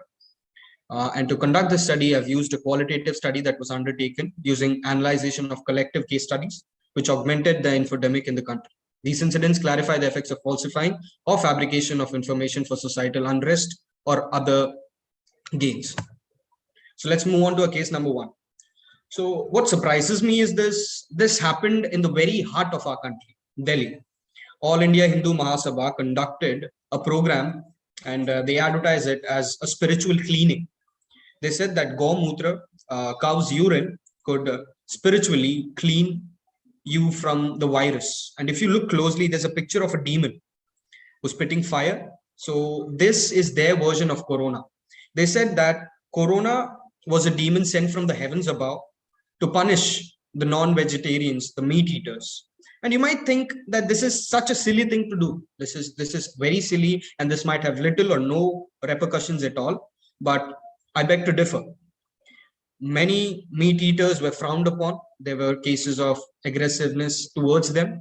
Many farmers who stood upon the meat eating industry were ran out of business, and there was no such study that suggested that meat could transmit the virus, or it was only affecting the people who ate meat. But these were rather claims that emotionally persuaded the people to believing into something that did not actually exist. Case number two. This happened on 23rd June 2020, the coronal and the corona kit. So now you might have all heard about Baba Ramdev, the Patanjali, the multi-crore, like they're very rich, and they've launched a product named Coronal and Corona, the Corona kit. So now what he claimed was he's done the necessary research to cure the virus. Now, as soon as he launched this, there were theatrics of things that were happening in the country. People called him the savior. They glorified him all over Twitter, all over social media platforms. But what he did was he used fake reports, fake research to support his claim. There was no evidence that suggested that this medicine fought against corona or it provided any defense against corona, but it was just a business tactic. Now you might notice that I've mentioned the number 241.41. Now 241.41 is Indian rupees, crores. 241.41 crores of Indian rupees was the sales of this particular product. Now you could imagine how gullible the public is, because this was a time of distress. People were desperate for remedies, and they did what they did. And companies and people like him actually made use of it, took advantage of it. Moving on to our case number 3, the immigrant workers in Bandra. Now, if you notice the picture, there are people, standing without masks, with masks, but not at all physically distancing themselves from each other.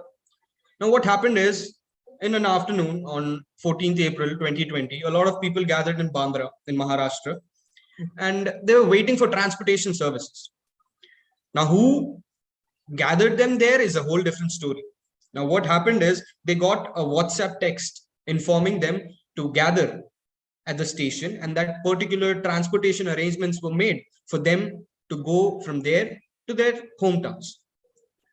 Now, this did not only hog upon resources, but physical violence was used against them to disperse the crowd. And this is not like 10 people or 15 people, 2,000 people. And this was the peak of the pandemic, the very peak of the pandemic. Imagine, I can't even imagine 2,000 people gathering right now. And the source was a WhatsApp rumor. Lathi charge was used to disperse the crowd. That is how serious our infodemic is. You have 2 minutes left. All right, yeah. Now, case number 4 is homely remedies. Now, cabbage was an infodemic victim. There was a rumor that said that cabbage was transmitting the virus, and there was a lot of repercussions that happened to the farmers who were farming cabbages. They ran out of business. People were throwing out cabbages, but there was no scientific study that suggested that cabbages were transmitting the virus. Alcoholic resistance. There was also a rumor which claimed that people could use alcohol to fight against corona. Now, as silly as it seems, people were extremely desperate. People did not know what to do, and they even bathed in alcohol. They drank huge amounts of alcohol. And this is just how this proves how dangerous the infodemic can be. And the miraculous ginger ale. You know, we Indians are always known for our homely remedies. Even if I get sick right now, my mom would give me a homely remedy first and then take me to a doctor. So we were all, quite curious about these things, and there was a lot of homely remedies were circulated. Turmeric, ginger, everything was supposed to cure corona, was supposed to provide a defense against corona, but there was no scientific evidence that suggested it. It was rather a rumor that was circulated to blindfold the public and to deviate them from the truth. And next, the fifth case study is the corona conspiracy that said that the virus did not originate from a bat. Rather, it was fabricated in a lab in Wuhan, so that they could torture people across the countries. Now, this seemed very, very convincing. Even I was convinced at first, but then I did my research. There was no evidence that suggested that a virus could be fabricated in a lab and it could be sent upon the world as a pandemic.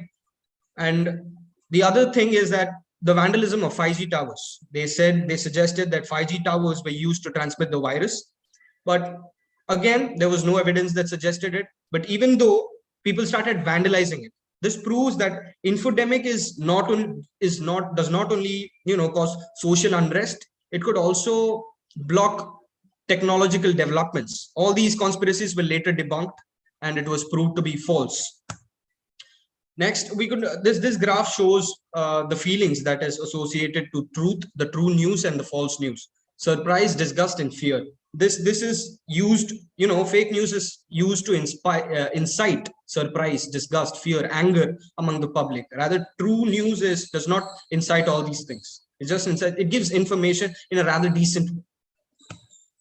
And the role of bots. Now, you might think that bots might be used to circulate the news, but research say that bots were not used. Rather, humans were responsible for the differential diffusion of true and false news. Findings and analysis. I don't think time is my companion, so I'll do it fast. The cases that are presented below analyze the effects of incidents that led to magnification of the infodemic on a national basis. These cases were scrutinized to identify problems and the results of those predicaments. Emotional persuasion was used to convince or propagate false news and to deviate the crowd from the truth. An infodemic is an extremely dangerous malady that must be stopped and policed and modulated. Falsifying the news for capitalistic gain. And each and every user, even me, you, everybody listening to this, is a bait to the infodemic. Let me jump on to the conclusion. The conclusion of this research was the cases analyzed above are a clear-cut example of negative persuasion and influence using news channels to communicate misleading facts about COVID-19 pandemic that affected the globe. The infodemic is an extremely serious issue that must be policed and modulated ever since the outbreak of the infodemic. The government has taken steps to prevent the spread of fake news, to curb such incidents, The masses must be digitally literate. Unknown sources of news should not be trusted, nor should it be circulated. News delivered to the masses should be fact-checked, gate-kept before its presentation. The COVID-19 infodemic has upset the vital assignments of emergency initiative. For each undertaking, leaders on the forefront should take on measures to outfit the force and limit the danger of harm by texting. Infodemic management must be explicitly included in crisis management training for leaders. Since this infodemic was a malady that was so dangerous, we need to include this for their training. Poor and obstructive infodemic execution of managing infodemic might prompt potentially negative results like sidelining and concealment of science for political and business interests. Thank you. Thank you, Romil. Thank you, Rom. Yeah, one thing I don't agree with you. You said that infodemic should be policed. I don't agree with this. I believe it should be, there should be self-regulation in this, because, here on social media, if we talk about, impersonal, producers are the users, right? Yeah. Users are the producers. So we are the only one who are creating the content, such content, right? So that is why we have to face all such messages which you have talked about. So what is the need is that we need to educate the people that, whatever is coming on social media platforms, whether through WhatsApp or on Facebook, it is not true, which is actually people believe, even at my own house, maybe our elders believe, this is something which has appeared on WhatsApp. So it is our duty, being a journalism student or a journalism scholars, that it is our duty to educate the masses that, it is not true, because we are such people who are actually creating such content. Yes, and even we believe, we see that these days most of the news channels are taking up news from these social media, because they need sensationalism, right? And such stories are coming on social media only. So it is again the duty of the media educators plus media professionals to educate the masses and to tell the truth rather than to going towards these sensational stories, right? Otherwise, you have presented very well, and you have taken good cases to present your paper. Very well done. Thank you so much, ma'am. But what if people deliberately keep doing these things to incite crowd violence and to incite violence among the public? So if we do not now, you say that they should be digitally literate, but it could take years and years of hard work to digitally literate people. And India being a country that is so populated, I think certain policing must be there so that political propaganda should not be incited through digital platforms. Or so that is my opinion, but I agree to you at a certain point. If you will use a word like digital policing, that who is going to do it? Again, the government. And again, if the government is going to do it, then it will be used as a tool of propaganda only. So I believe it is the duty of like the citizens that we should know that what is ethically right, what is ethically wrong, and we should not indulge into such practices, right? So that is why I use the word self-regulation. We need to do the self-introspection. We need to see ourselves, that where we are going right and where we are going wrong. And also we need to educate the people who are around us. Definitely it will take time. I mean, even I have, observed personally during this pandemic, we have seen so many workshops on identifying the fake news, how we can identify which is fake news, how, about the fake content. So this is what, media educators and the students from journalism are doing their efforts. And definitely we are, in the phase of growth. It will take time, but change can never happen in one day or overnight. Yes, right? I agree. Thank you for your insights, ma'am. Thank you, Rohan, and thank you, ma'am. Next, I invite Dr. Anup Kumar to present his paper on combating misinformation and disinformation spreading through social media.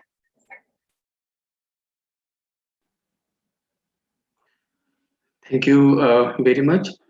Thank you, respected Chairperson, ma'am. Thank you, Father Dr. Tito Varghese, sir. With your kind permission, I will start my presentation here. Please, sir, go ahead. Yes, thank you, ma'am.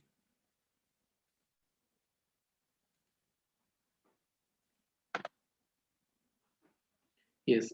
If you can please confirm whether this PPT is visible. Yeah, visible. Yes. Okay. Thank you. So I'm Dr. Anup Kumar, Assistant Professor at the Department of Culture and Media Studies, Central University of Rajasthan. My paper is combating misinformation and disinformation spreading through social media.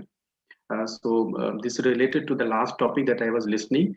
So here I am not specifically looking at infodemic, but I'm looking at the broader topic or the umbrella term, that is fake news.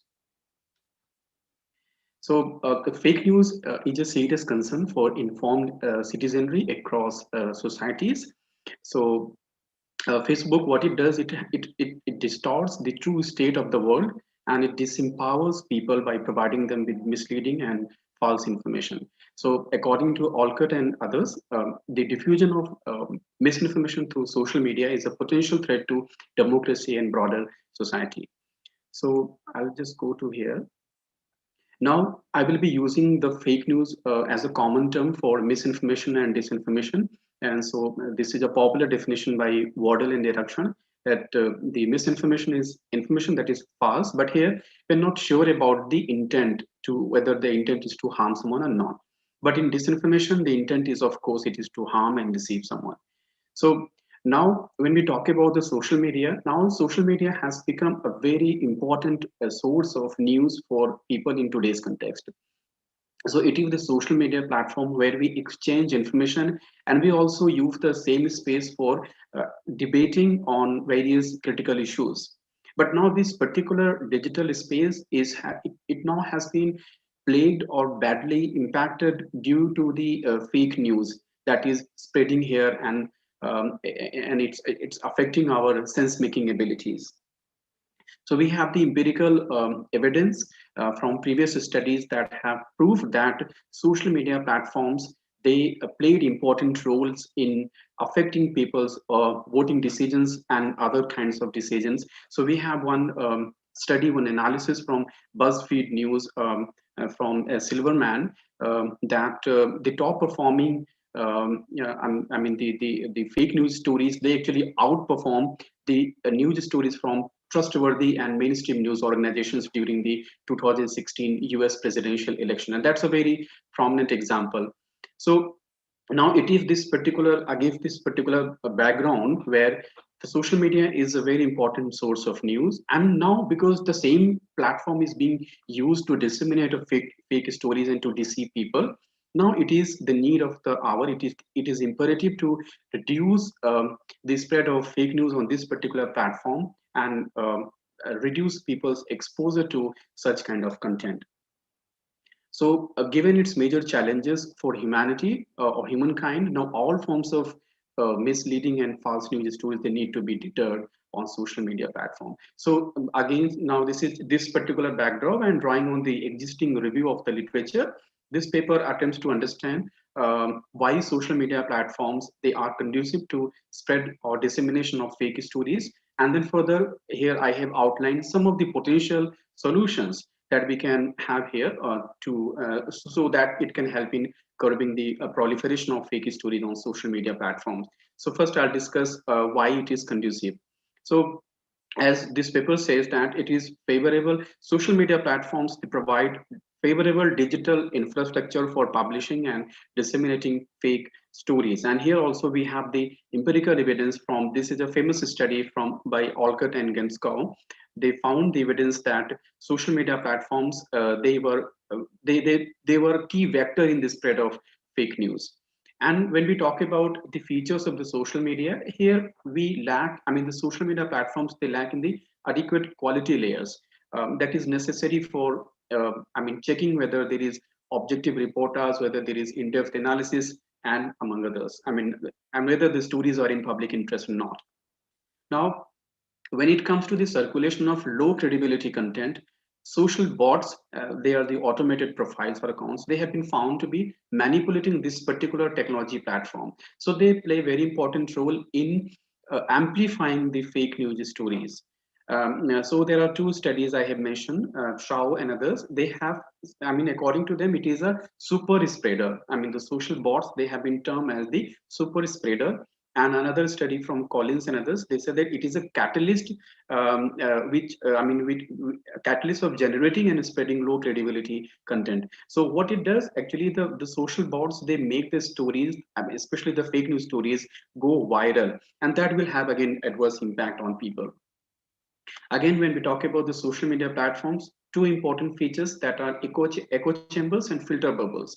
They also play very important role because they make us ideologically segregated, and we live in our own ideological silos or information silos. So basically, filter bubble is algorithmically governed, whereas echo chamber, we create our own echo chamber. So we make friends with like-minded people only. So we expose ourselves to conforming opinions only, and then we do not want to expose ourselves to the confronting opinion and information. So those people who actually live in the echo chambers and filter bubbles, I mean, that is facilitated by social media platforms. They are more vulnerable to fake news stories. So again, because we are talking about why social media is conducive, so we should remember that merely messaging and social media platforms, they are not to be blamed for the spread of fake news. Social media platforms only provide digital or easy or favorable digital infrastructure for the spread.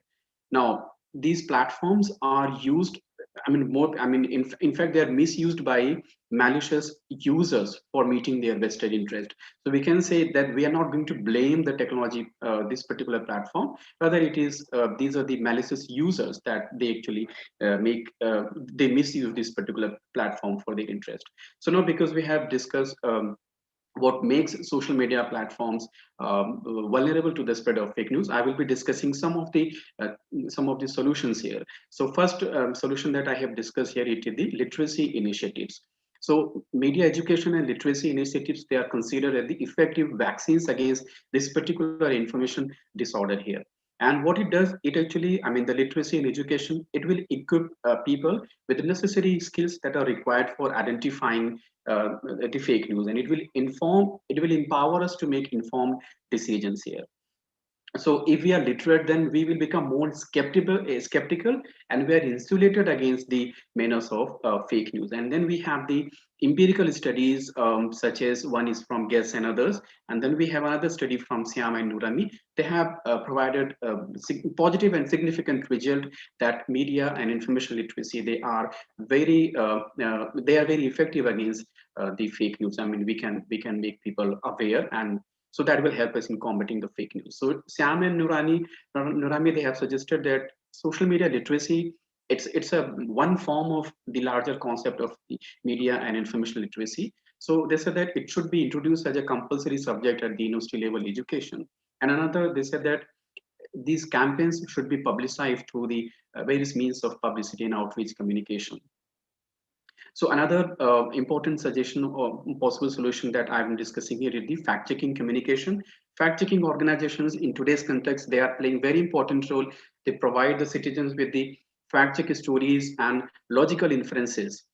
So they are playing very important role in today's context. To make fact-checking organizations and fact-checking journalism more effective, there is one study by Young and others. They suggested that fact-checking organizations, they should make short, simple, and shareable video-based fact checks, because they have found that the video-based fact checks, they are more effective when compared with the text-based fact checks, and it will also make people interested in knowing. That will be easy to connect with the audience. So this is one of the suggestions to make the fact-checking journalism more effective. So there is another study by Brangzig and Falstad. They have discussed about two potential challenges for fact-checking journalism in the fight against fake news. One is the usefulness, and another is the trustworthiness. So to make the fact-checking journalism more useful, they suggested that fact-checking organizations should reach to different social media networks, because that is where there is a need of fact-check stories, because it has been found that people, they are not exposed to fact-check stories, and there are less users who will go and find out everything. So they need to make their presence on social media platforms much more prominent. And again, the trustworthiness is like to overcome the perceived distrust, because people say that why they are fact checking these stories, they might have certain intentions, so they might have certain motives. So to overcome this kind of distrust in fact checking services, so these authors, they suggested, and there are many other authors, they have suggested that fact-checking organizations should manifest transparency in terms of the methodology that they adopt to fact-check, and also their organizational structure, their revenue model, etc. So that it will it will strengthen their trustworthiness. Then the third solution that I'm discussing here, it is the algorithmic solutions and actions by the social media companies. So social media companies, they can upgrade, they can fix their algorithmic bias. So what it will do, I mean, what will it will do? It will help them in spotting and downplaying or reducing the suspicious content from their platform. So social media platforms can, what they can do, they can prioritize the content from independent and third-party fact-checking organizations. So that will actually reduce the spreadability of the fake content on social media platforms, and it will also reduce the people's interaction with the fake content. So when it comes to upgrading the platforms, so there is one suggestion here, one approach that is called the crowd source rating. So social media companies, they can take help of the wisdom of the crowd, and they can know based on the users rating, they can define which is low credibility and which is high credibility source. So there is a study, empirical study from Penny, Cook and Rand. So they have suggested that the algorithmically disfavoring sources with low crowd source trustworthiness rating could be effective strategy in decreasing the amount of misinformation circulating on social media platforms.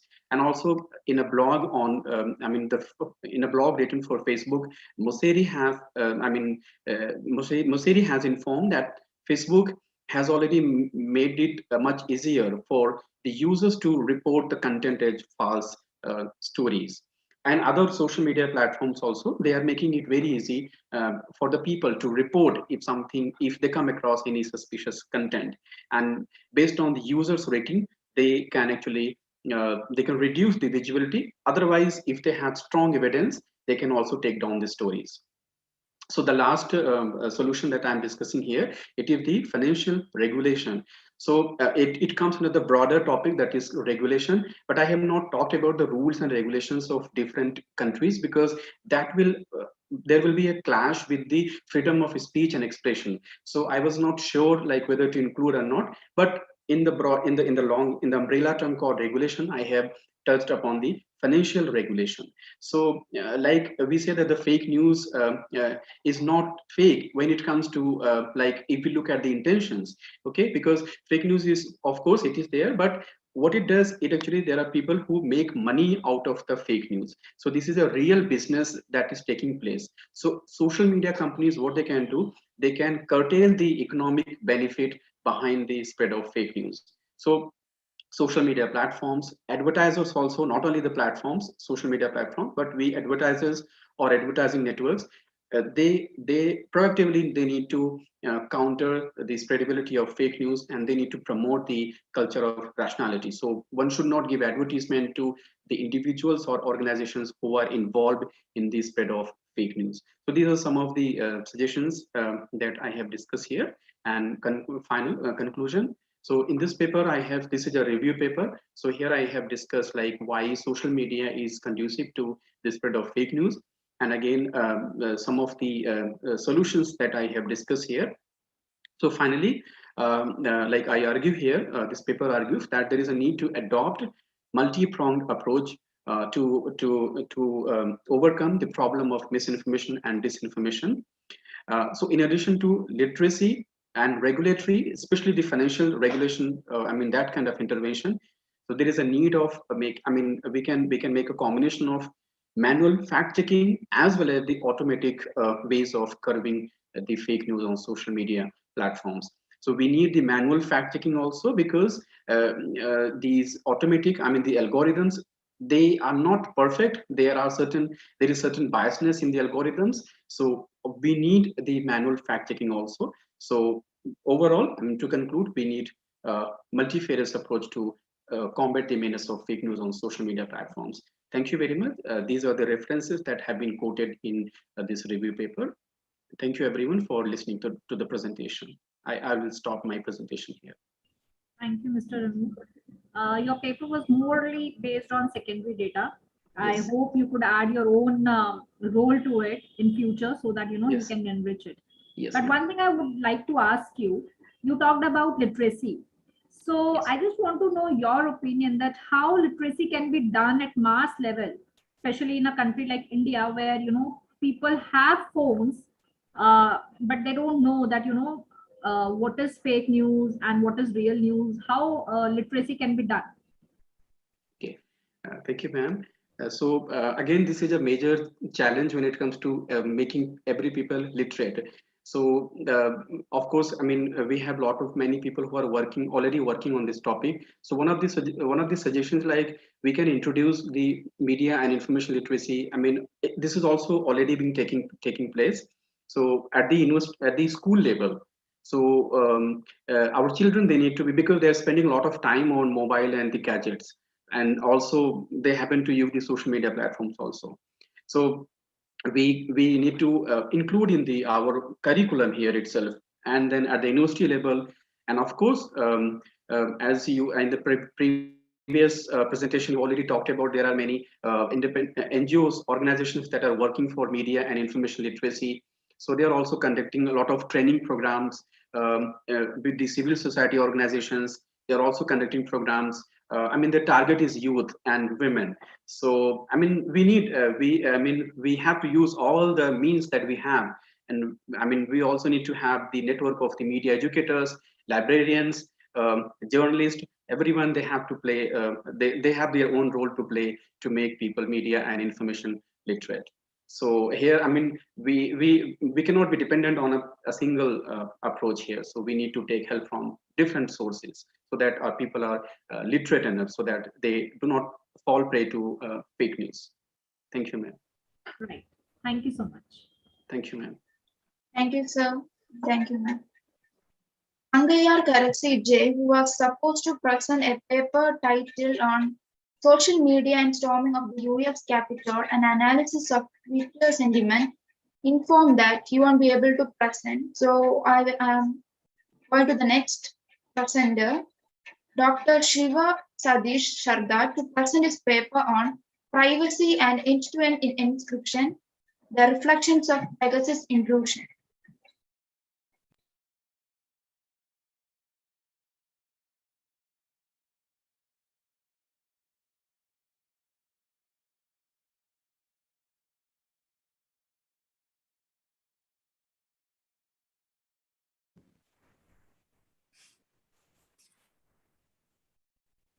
Am I audible and visible also? Am I audible to you all? Yes, ma'am.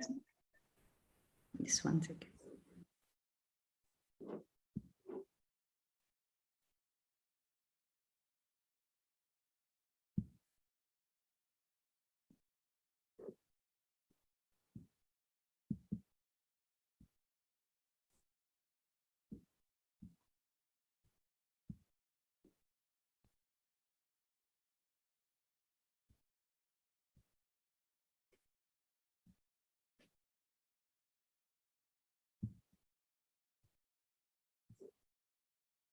Ma'am, just give me 1 minute. My system is not allowing me to share. Just give me 1 minute.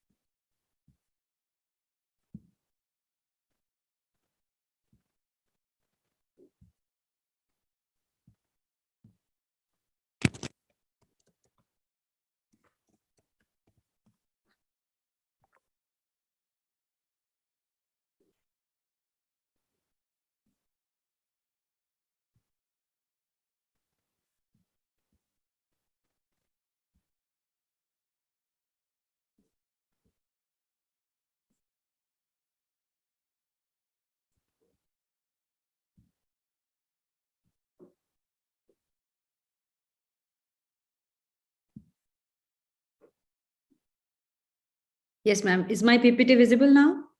Yes, ma'am. All right. A very good afternoon to the Honorable Chair and the organizing college and the partner associations. My name is Dr. Shiva Sharda, and I would like to present my paper on privacy and end-to-end encryption, the reflections of the Pegasus intrusion. So first of all, before I formally start with my paper presentation, I would like to ask each one of you, the ones who are listening to me, my audience, with effect from 1st of April to 2016, we noticed one particular change on our cell phones, that is WhatsApp. WhatsApp was taken over by Facebook at that particular time. And a new feature, it popped out on our WhatsApp screen when we used to open our WhatsApp. So a message used to pop up. Even now it is getting popped up, because why I am referring it to 2016, because at that time WhatsApp started with, upon it's being taken over by Facebook, it started with a new feature called end-to-end encryption. So now when you see your WhatsApp thing, you will find that the chat in this particular box is secured by end-to-end encryption, tap to no more. So this is something which we have been witnessing, which we have been noticing every day when we use WhatsApp, because that has become an integral part of our day-to-day interaction with our counterparts, or many important information we share with through WhatsApp. And also nowadays you could also see on the TV screens that when they advertise WhatsApp, they say that privacy simplified, because it's between the two, because it's end-to-end encryption, right? So before I move on to this part, one thing, when we say that, all right, don't call on the regular carrier, let's have a call on WhatsApp, because the chat will be secured. So this is something which was commercially exploited by WhatsApp to such an extent that privacy, after Apple thing, became another name to be sold off or to commercialize from the WhatsApp thing. So WhatsApp actually exploited this privacy thing and became one of the most sought after apps, and to the fact that pin-to-pin sharing, B2B sharing of BlackBerry, it was literally wiped out from the market after this WhatsApp thing. Again, in the introduction, again, I would like to quote one very important case of 2015, wherein this is the famous case of Apple Incorporation California versus FBI, in which there was an open fire in a school in California, and the assassins, they were holding iPhones, and when they were shot out, so their iPhones were recovered.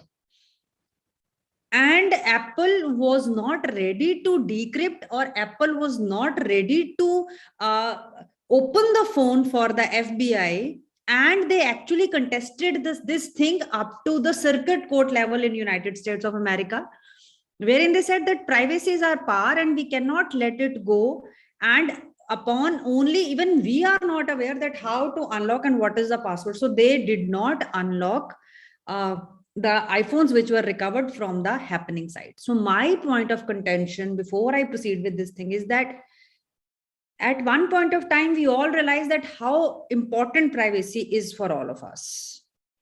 But again, contradicting the same point, I would like you to take to the areas wherein Armed Forces Special Act, that is AFSPA, is in operation, wherein the army is having unbridled power to arrest anybody, or they have the power just on the suspicion basis to take somebody and interrogate that fellow.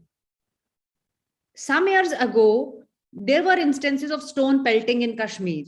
There were instances of stone pelting in Northeast. But what is the basic target behind that? How they have been doing so? So what was the reason? Because it was their chats were secured by end-to-end encryption. This was a basic highlight of the problem, that you could end up having 250 people in a group and you could share anything and everything without letting anybody know that what is the plan, how they're going to execute it.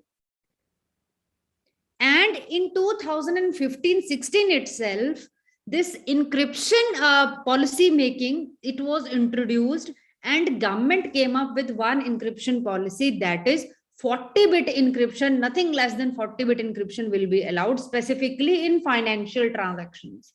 Whenever we do a financial transaction, we come across one particular point that this transaction is secured by SSL layering, that is secured socket layering, and that is permitted by 2016 policy of Government of India with reference to 40-bit. We look at 256-bit encryption also, but more the encryption is, more the privacy is secured.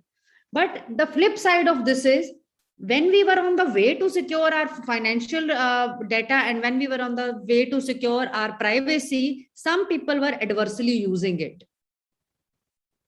And good part is, just now listen to me why I am sharing this good part. WhatsApp was not considered as an intermediary up to 2010. It was not considered as an intermediary. If you carefully see Section 2, subclause W of the Information Technology Act, therein it was specifically provided that anybody who is giving over-the-top services will be included in this, but WhatsApp thankfully was excluded only after Government of India thought that now this WhatsApp grouping being secured by end-to-end encryption, this thing is getting over the head, and militants and other social anti-social elements, they are getting a leverage on account of this end-to-end encryption. Then they thought of regulating WhatsApp also. Nowadays, when you go for WhatsApp, you cannot forward it to more than 5 participants. And also when you forward a forwarded message, you always get a notification that this is forwarded many times. This is a forwarded message. So these were some of the policy effects on WhatsApp. So we were so confident about this WhatsApp thing that we started having personal discussions and personal video chats also on WhatsApp. I think all of us are aware of. But again, this point of view was not taken up very positively. I would like you to go back to 5th of August 2019, wherein Article 35A and Article 370 of Constitution of India was repealed altogether, and internet shutdown. The era of internet shutdown began in India. In Jammu and Kashmir, internet was shut down. Nowadays, you people must be listening that in Rajasthan also, internet is shut down. Wherein any important exam is carried out, they have good jammers there so that internet is not there. Because the chat is secured, if internet is not shut down, they will devise one or other nano chip or microchip, as the case may be, to go to that level of securing or securing some information for the purpose of exams. I'm sorry, I forgot to change my slide. But as a matter of fact, the flip, this is the encryption part. I forgot to change the slide because I was so immersed in the discussion. So it's just that what is the meaning of encryption? So I think that part I have already spoken with, because encryption simply means that your text gets converted into something crypted and will only be understood by somebody else who is having the recipient key. Your information will be converted into codes, and that particular pathway will not be, I must say, what you call it, will not be hacked by anybody else, and only the recipient is going to have the information about that. So this is what the encryption meaning is. Now this is important. Abhi kya hota hai? Iske, after that, when government realizes that WhatsApp is going to be misused, then they thought of coming up with a device wherein some regulation should be there. Now they have limited the number of persons which could be entered in a group, in a WhatsApp group, point number 1. And second, that intermediary regulations of 2021 could be made applicable on the WhatsApp. Now, what are these intermediary regulations? What was the position earlier? The position earlier was Google, Facebook, Twitter, they used to skip the liability under the law by simply saying that we are just providing the platform, and we have taken down a particular objectionable content by giving 72 hours notice. We are just a platform and we are not aware that what content is getting posted on us. In short, we are not responsible because we are just hosting it. By this simple thing, they used to escape the liability. This was in relation to the previous Information Technology Act and the guidelines of 2011 introduced in them. So government, what they did, that in order to bring Google, Twitter, Facebook, and WhatsApp, which is our concern here when it comes to this particular paper. So what they did is they applied intermediary regulations on WhatsApp also. Now, what this intermediary regulation, the point of contention is, it simply says that WhatsApp has to notify as and when required by the government that who is the originator of a particular information. Who is the originator of a particular information with reference to section 4 of these guidelines. Ki is information ka who is the originator, from where that particular message is coming. In order to curb the misuse of social media, this was a welcome step which was taken by the government, but the question still remains the same. If WhatsApp is going to disclose the originator of the information, then from where they will commercially exploit their app? Trust me, WhatsApp is getting administered in USA by a team of engineers of only 50 persons, and they are generating 300 times more revenue. So if you are going to take out the USP of WhatsApp, that is privacy, and if you are compelling them to trace out and track the originator, the person who has originated one particular message, this was a step of the government to curb the fake news. I was listening to the earlier speaker also. So this was the endeavor of the government to curb the fake news. The originator of the information should be made available as and when inquired by the government. And WhatsApp opposed it. And these intermediary regulations, they are not going to be applicable on us for the simple reason that we are not a citizen of India, and this particular company is a US based company, and this is not applicable on us. So we are not going to appoint, to the extent that they filed a case in Delhi High Court, and in February 2021, they challenged this particular thing.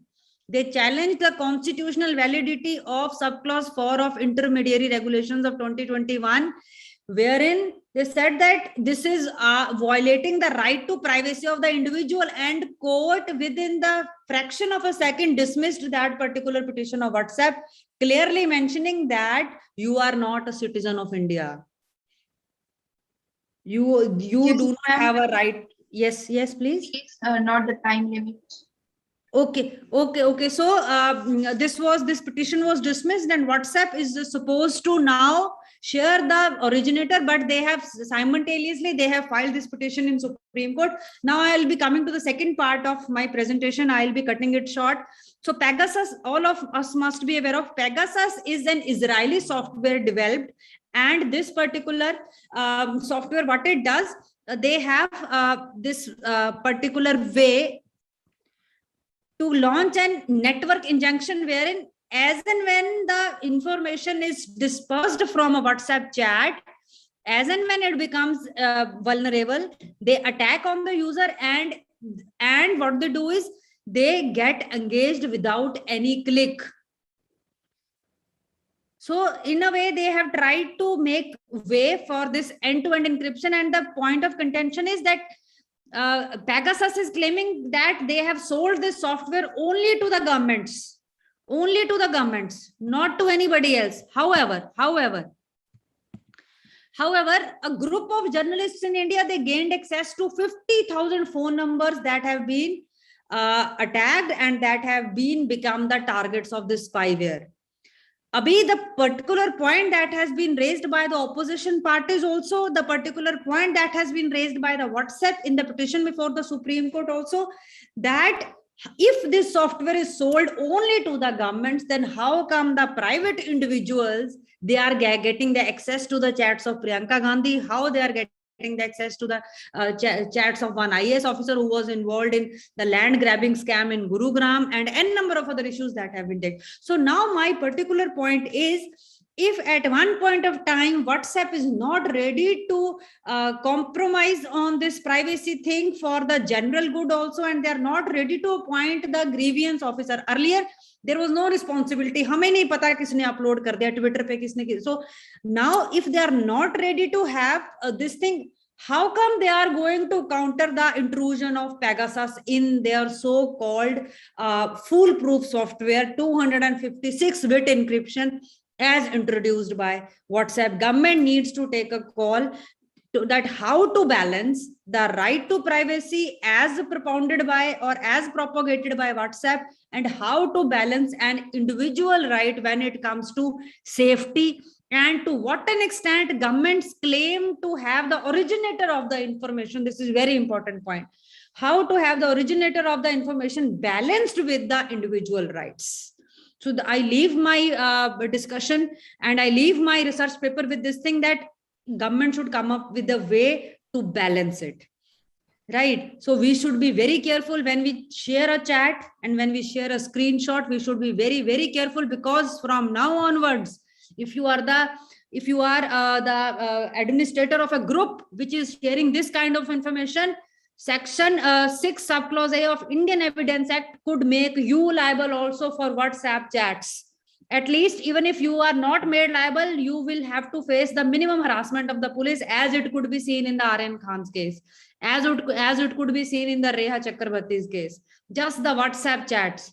So one should act very, very responsibly. And yes, I welcome this step, that originator of the information. I may be wrong. Many of you might not be agreeing with my call. Yes, the originator of the information should be made available as and when requested, in the larger interest of sovereignty and integrity of India. Thank you so much. Thank you so much for giving me a chance. Now I open my presentation for the discussion. Thank you, Shiva Sharda. You talked on a relevant topic, but what I feel is that you need to put certain data. I mean, you just took the names of 2 cases in the end, but I was looking for, some more cases or more relevant data, so that, you can convert the information which you have shared with us, you can convert that information into a proper research paper. Yes, but you have talked on very relevant topic, and I am hoping that in future you will, convert it into a relevant research paper which could be published and could be utilized for others, for the betterment of the society. Thank you so much. Thank you, ma'am. Thank you. Thank you, ma'am. Now I once again invite Amruta KJ to present paper on self-censorship in online expression of political opinion, a study on the socio-demographic characteristics of young Facebook users.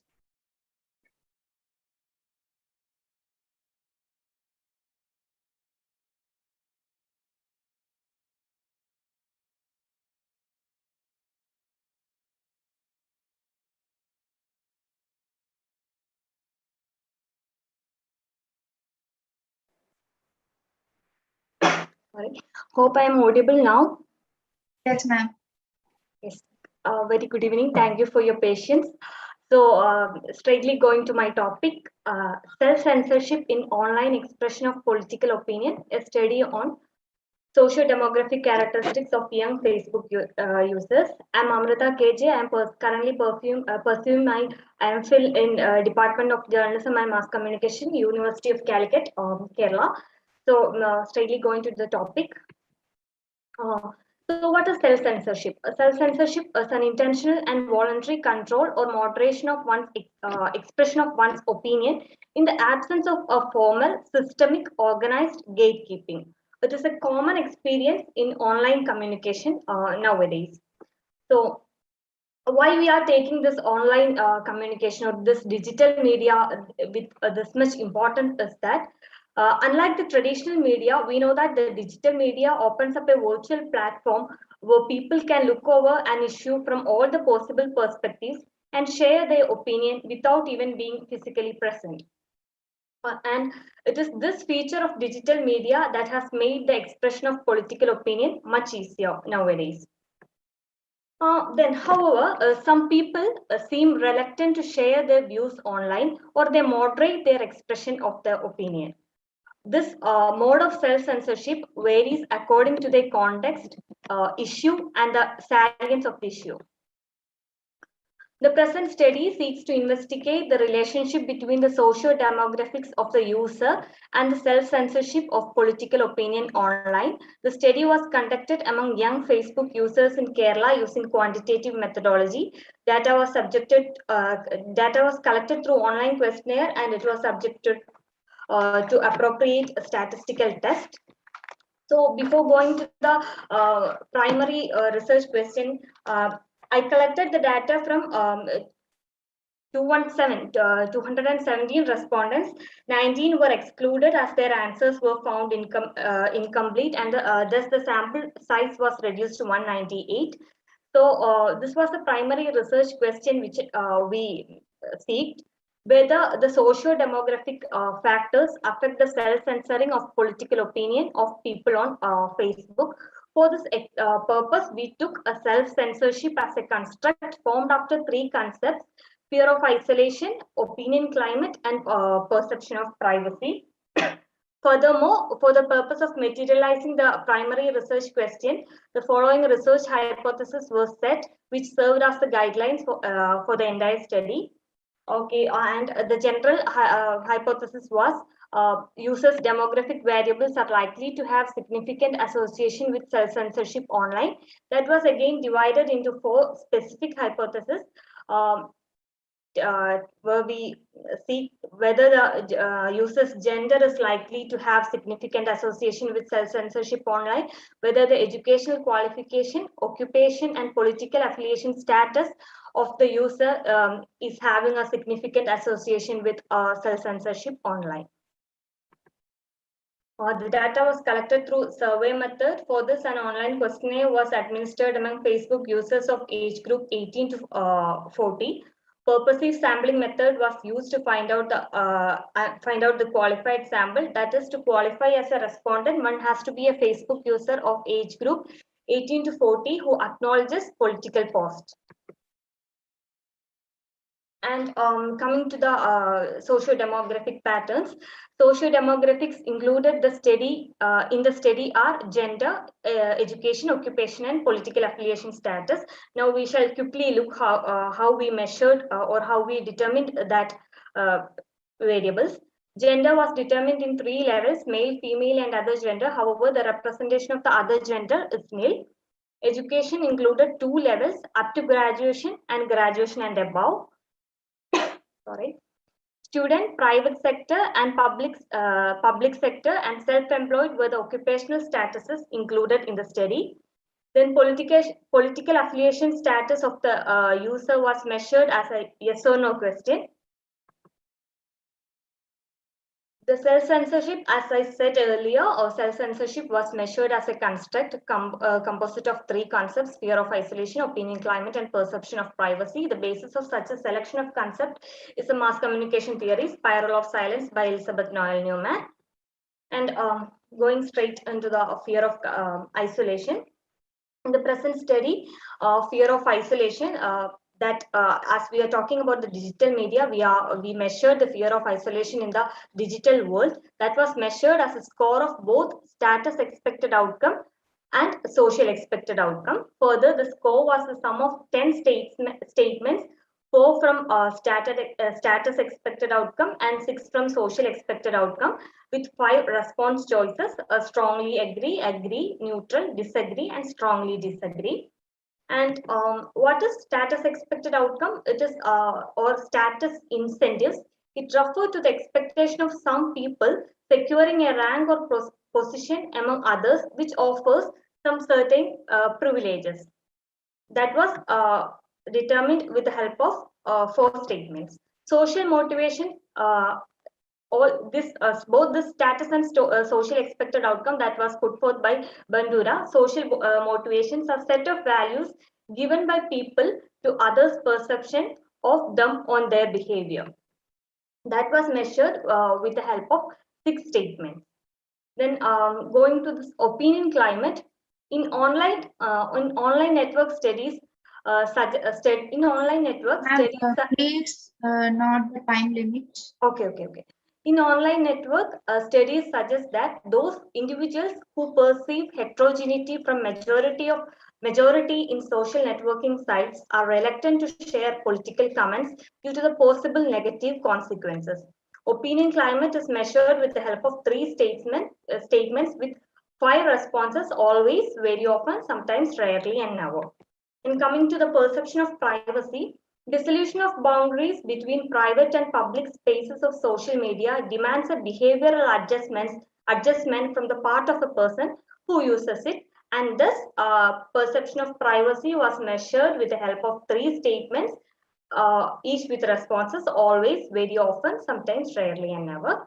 The dependent variable in the above mentioned hypothesis is self-censorship online, and it is analyzed in the term of 4 other independent variables, which was already stated.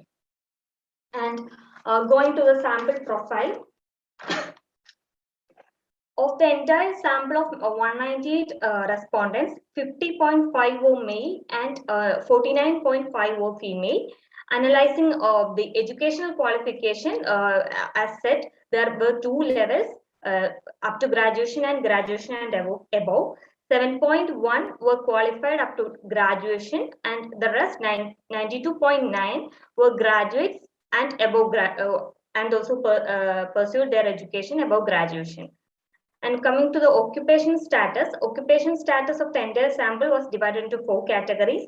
Students constituted 30.3% of the entire population. Then comes the private sector with 30.8%. Then the public sector with 21.2%, and the self-employed with 17.7%.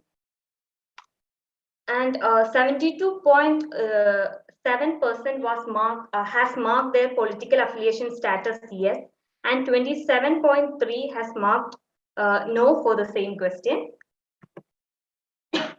Going directly into my hypothesis, gender and self-censorship online, to check the association between gender and self-censorship. The data was subjected to t-test, and we found that the mean score, the difference in the mean score was not statistically significant, and hence we indicating gender has no role in respondents censoring of their political opinion expression. Then we went for education and self-censorship. There also we found a similar result, that the mean score of the both up to graduation and graduation and above, they were not statistically significant, and thus education is also not qualified as a factor for people censoring their opinion online.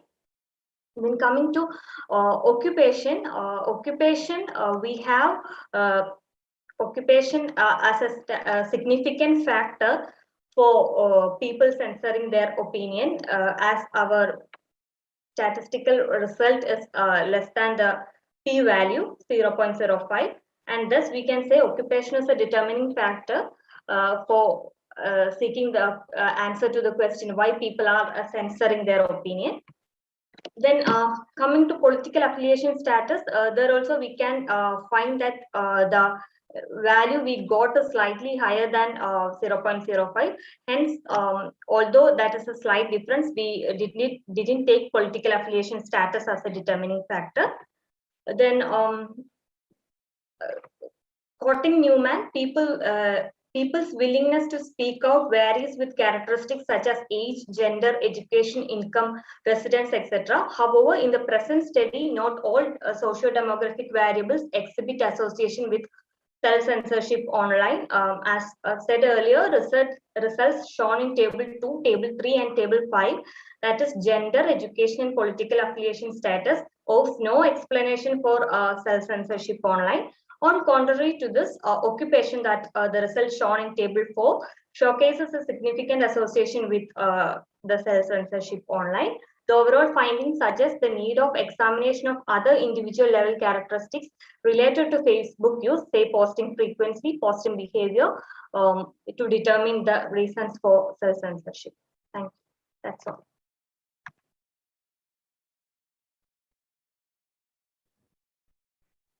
Thank you, Amrita. Presented nicely with dense data. Thank you so much. Thank you, sir. Thank you, ma'am. And thank you for all the organizers for their patience, because I have made some trouble. My network has made some trouble. Thank you. Thank you. So we have come to the end of the paper presentation. Now I invite Dr. Shruti Goyal, Session Chair, to brief the session. Ma'am. Thank you, Lakshmi. First of all, I would like to thank to Father Dr. Varghese and Ms. Manju Rose Matthew for giving me this opportunity to chair the session today and to be a part of this international conference. Thank you so much. And this session was quite, interesting with insightful papers dealt with various aspects of impact of social media on society.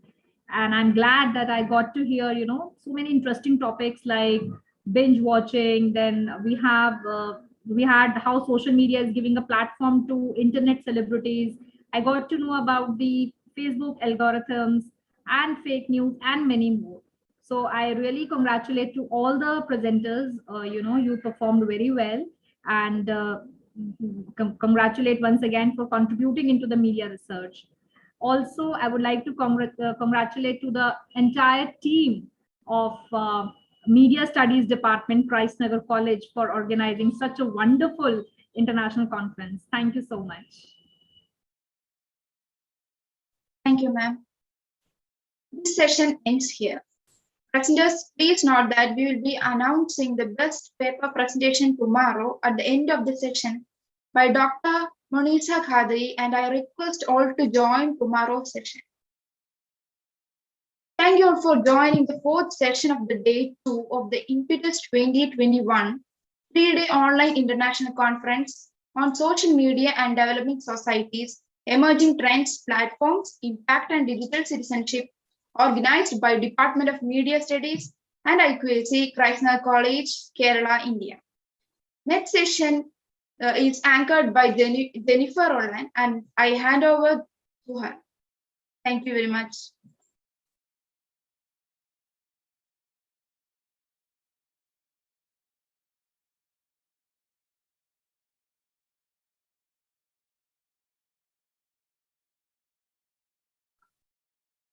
Thank you, Lakshmi. Good evening once again to everybody present here, and welcome back to the Impetus 2021 3-day international conference on social media and developing societies, emerging trends and platforms, organized by our Department of Media Studies and IQAC, Nagar College, Trivandrum. I am Jennifer Ronald, first year student, Department of Media Studies, Nagar College.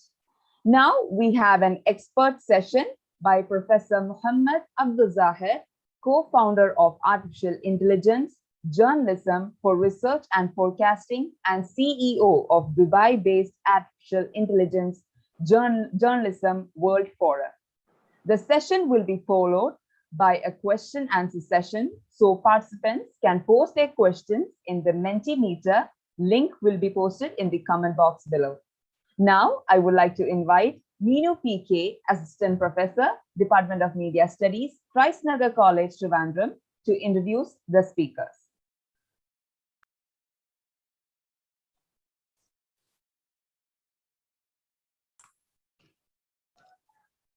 Thank you, Jennifer. Good evening, everyone. I'm Neenu PK, Assistant Professor, Department of Media Studies, Nagar College. I'm assigned with the task of introducing our guest speaker, Dr. Muhammad Abdul Zahir, today. And before I introduce our speaker, I must say that we are extremely glad to associate with Dr. Muhammad Abdul Zahir again after our webinar last year.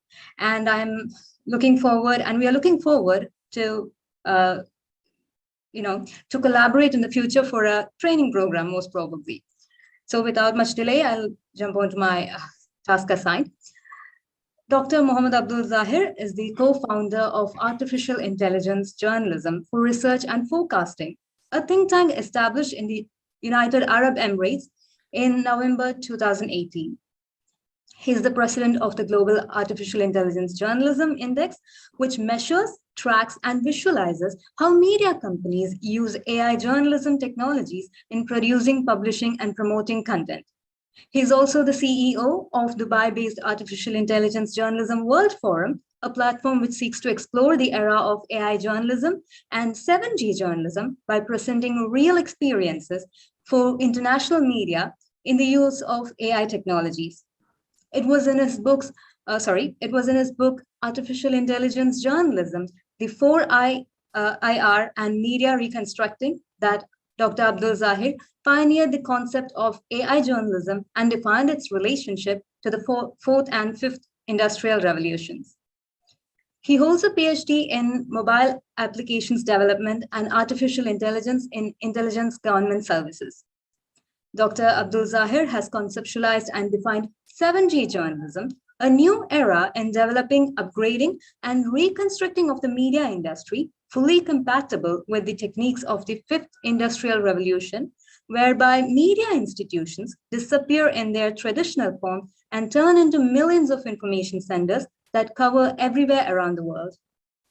He developed Abdul Zahir's artificial intelligence journalism model of communication, which is a theoretical framework which illustrates the new role that AI technologies, including robots, blockchains, 3D printing, and big data analysis technologies play in the media communication process.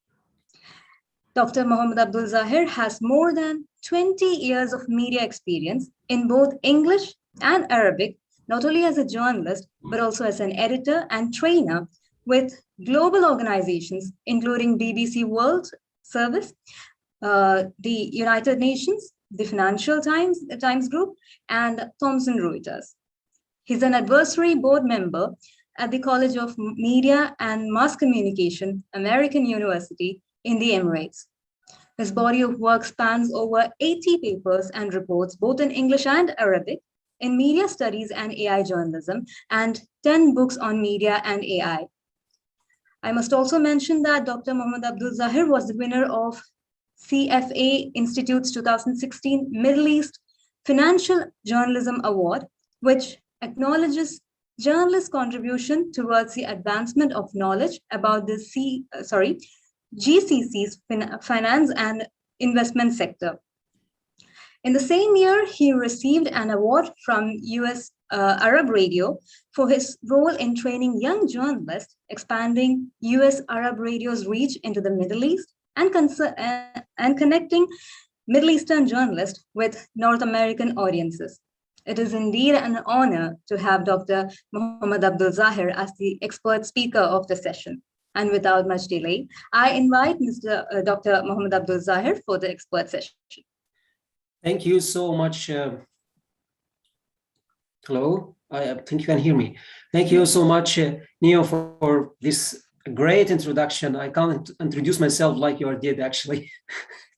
Amazing. And I would like to thank so much Dr. Manjo and the Nagar College. We always have such a great cooperation from more than 1 year now in such events in AIGWF or the last year event, also in some training students.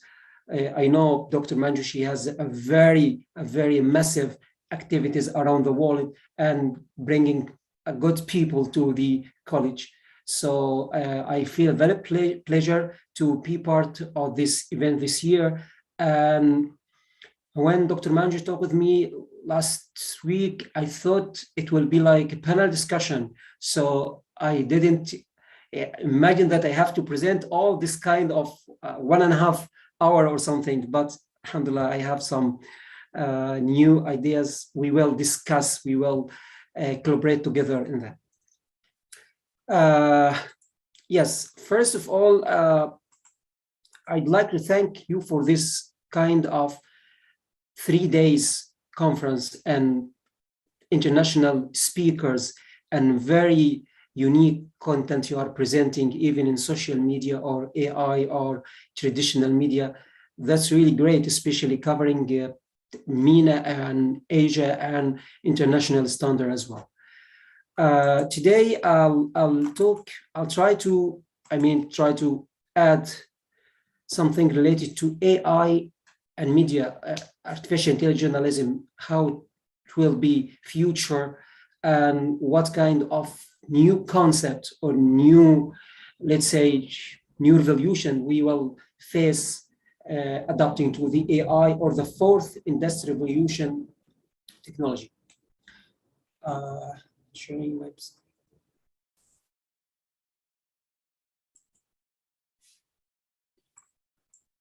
First of all, when I started to talk about AIG, from 3 years now or more than 3 years, I didn't imagine that will take that much interest from the world, that there's AIG will be explored, AIG will create new tools, will create new audience, will create new, research, and will be that that much, especially also investment during this period.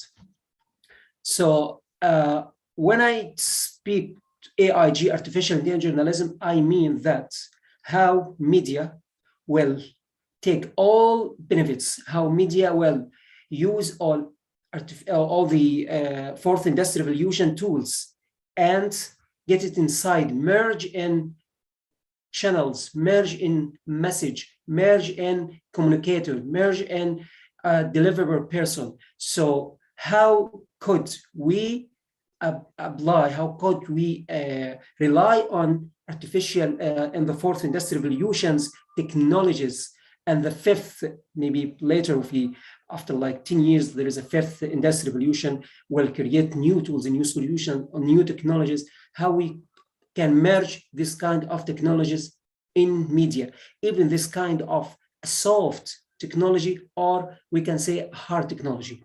So soft technology, any kind of tools like blockchain, like big data analyzing, like this kind of soft tools, how we can use it in media.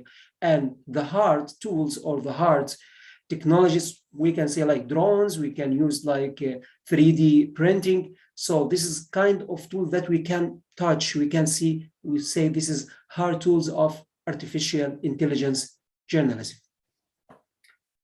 So today I'll talk about a new concept I have created this year, or maybe many of us know the meaning of the concept, but to create a compound concept, this is the way I like to brief, I like to describe kind of a period with a new concept. So COVIDization of media industry. So how media changed, how media already get new tools, how media get new technologies, how media get new strategy to reach to the audience, to plan for new strategies, to adapt with huge challenges, huge changes during COVID and post-COVID area. So this we can say this is COVIDization of media industry. So COVIDization of media industry, how the pandemic has changed the world media and also entertainment industry. And by the way, this will be the headline, the main headline of our AIGWF this year, next year. So we'll have more content, have more contributors and speakers about this topic. So when I say COVIDization of media industry, I mean this concept of post-COVID media in the type of change and updates that have occurred in the media and entertainment industry, whether in journalism, radio, TV, regarding to any kind of content. We have seen kind of changes, the way to reach to the audience, the way to deliver. This is COVIDization of media industry. So those changes that relate to new, has created new partners and formats in providing contents, new tools, technologies, reach out to the audience. I mean, you and me and all media experts can see there is some change happened. There is some mindset in media management happened. So why that? Because like economy, like education, like any sector, try to adapt with the COVID effects, same way media trying to adapt, trying to rely on the new tools and new solutions and new challenges has been created by COVID or post-COVID area. So how the COVID pandemic has affected the media industry? Did the media respond in the right way? Did they respond in bad way?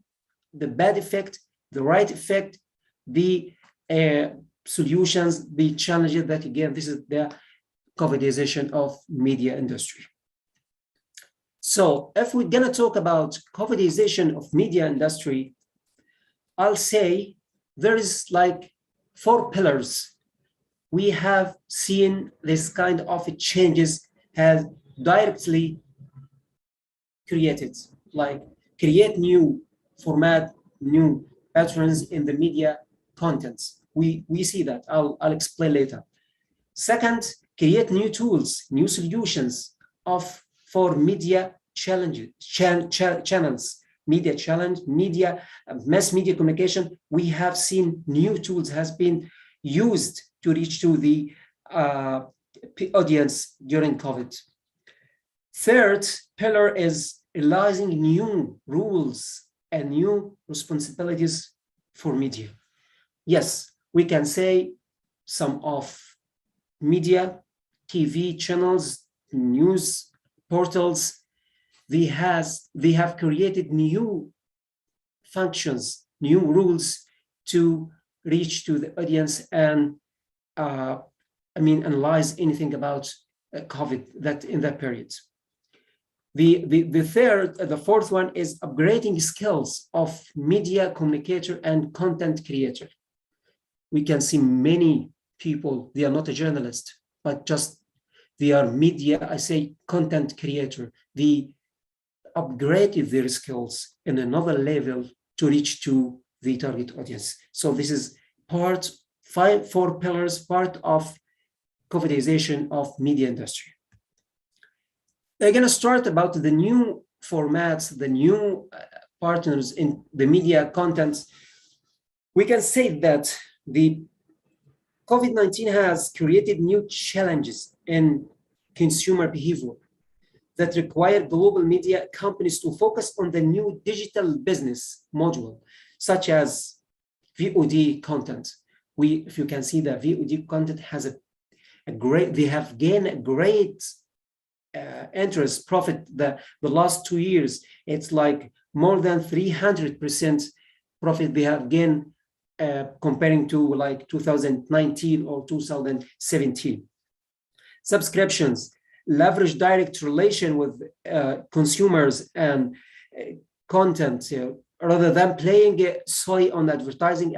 So what I say here that you can say, yes, COVID has created new media formatting, how to reach to people. When I say in front of TV for like more than 10 hours or on front of mobile applications. So all media, mass communication, they're trying to attract people during the lockdown to focus on their content. So that's why they are trying to adapt with the new technology, adapt with the new situation of the lockdown of COVID pandemic.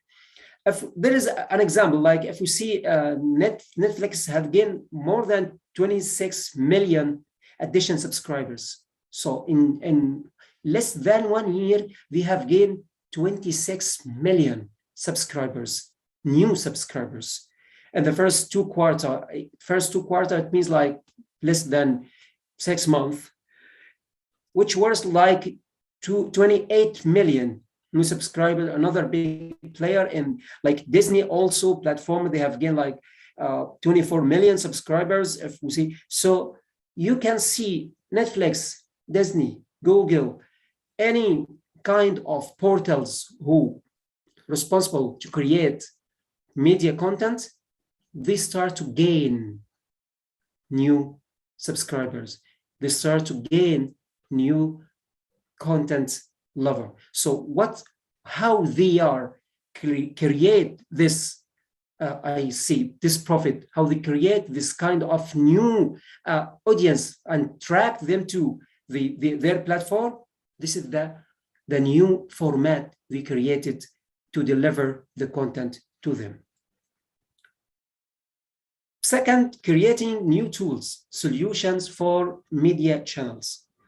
So if we check before the pandemic, you can find there's like people rely on traditional TV, rely on traditional slow social media and traditional slow applications or old vision applications. But after COVID or during the COVID, there is 1,000 of new media applications. Delivering content has been created fast, easy to reach, and free, and many kind of promoting content inside that. So we find new media channels reach to target audience. So the COVID has promoted emergence of many new tools and technologies to have contributed the development of media, and we rely on innovative solutions that reach to the target audience in light of the pandemic.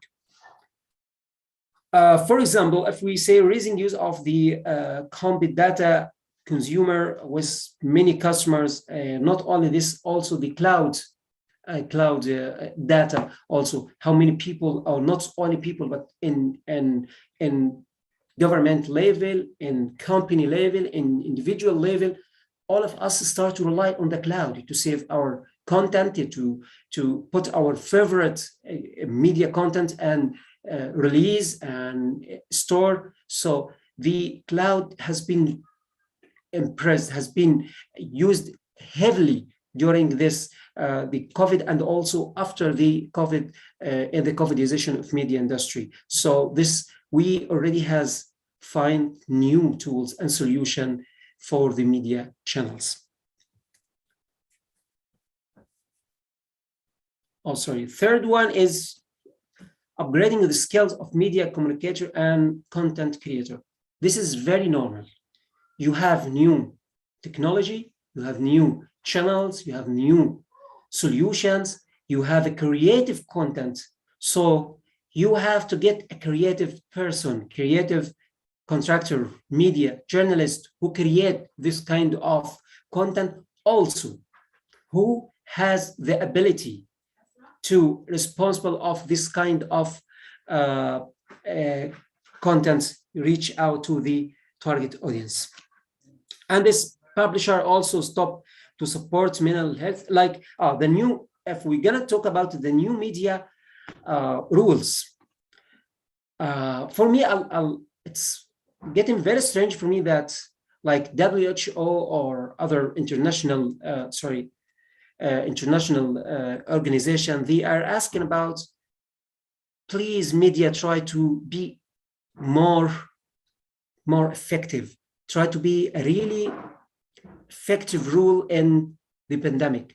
And they start to rely on media to raise awareness of people against to COVID, raise awareness of people to treat with the mental mind of people who has suffering of COVID. So this is new rules, and media has to adapt with these rules and doing it very well. So the fourth one is skills also. No, the first one is, the fifth one, I said it's the mindset of the media. How the mindset of the media, or not mindset of the media, but I mean the way that people or media can manage their content, manage their people, manage their audience. Of course, COVID has changed the way that we manage our house, we manage our company, we're dealing with our family, we're dealing with our homework people. So of course, COVID has changed the mindset of the media to manage their content, their tools, their profit, their style of work of their people. So this is the four pillars that I can say that yes, COVIDization of media industry will rely on these four pillars in the coming period after or post-COVID. So any questions for this part we can proceed before we move into the another part?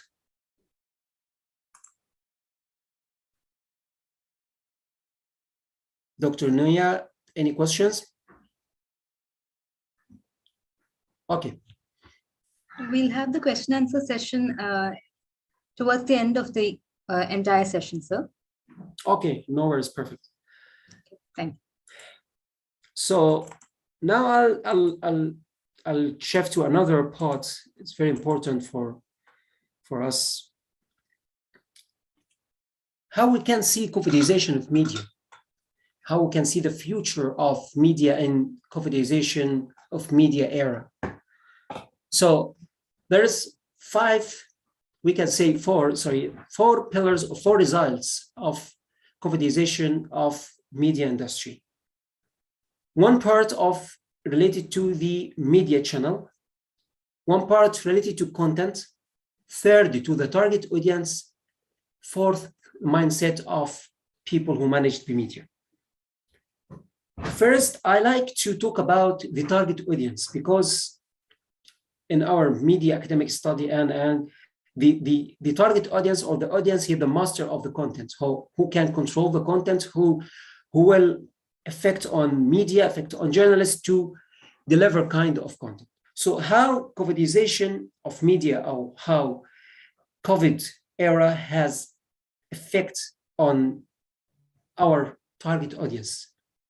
First, I think the target audience start to be very, very lazy.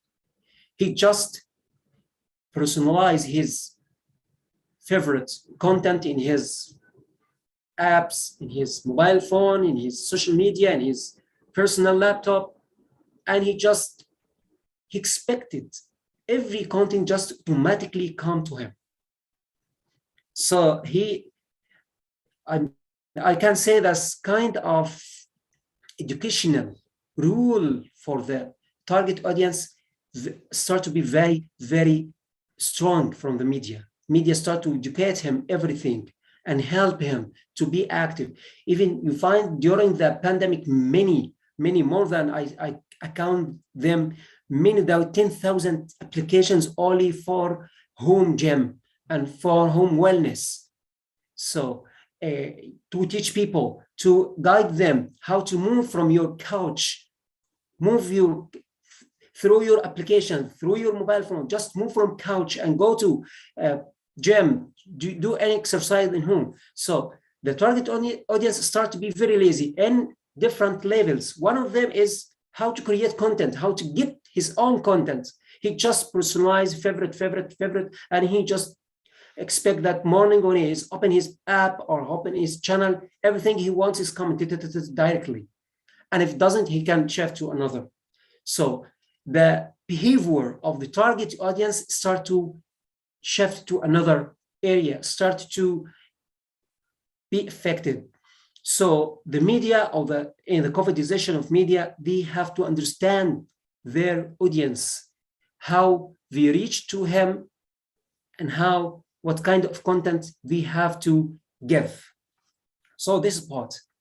The second part, the content and media messages. Yes, COVID and the covidization of media industry future will affect on the content because I said we have kind of behaviors has been changed from the audience, the target audience. So now you have to adapt your content regarding to or based on your target interest. So you have to get new content, very quick content, very focused content, very easy content to display on the new tools that COVID or the AI has created. So this kind of the second effect on the content and media message. Of course, the third one should be that channel, the way you deliver your content to your target audience has been changed as well. It doesn't rely on the huge media industry or media outlets, or just you can create a very simple app and you have 3 million, 4 million, 10 million people following you, and can deliver a message better than CNN, better than BBC, and faster than these media. So the AIG, artificial intelligence journalism, and the covidization of media industry created a very strong tools and channels in individual standard. That's why the last book I have talked about the 7D journalism and how the Media completely will change from the big emperors, from the big and huge international companies to individual people or small companies will affect on the media industry. We saw that very clear during COVID.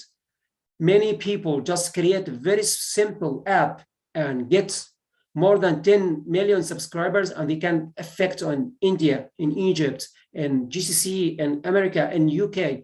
So we have created new, simple, cheaper, effective, fast media channels.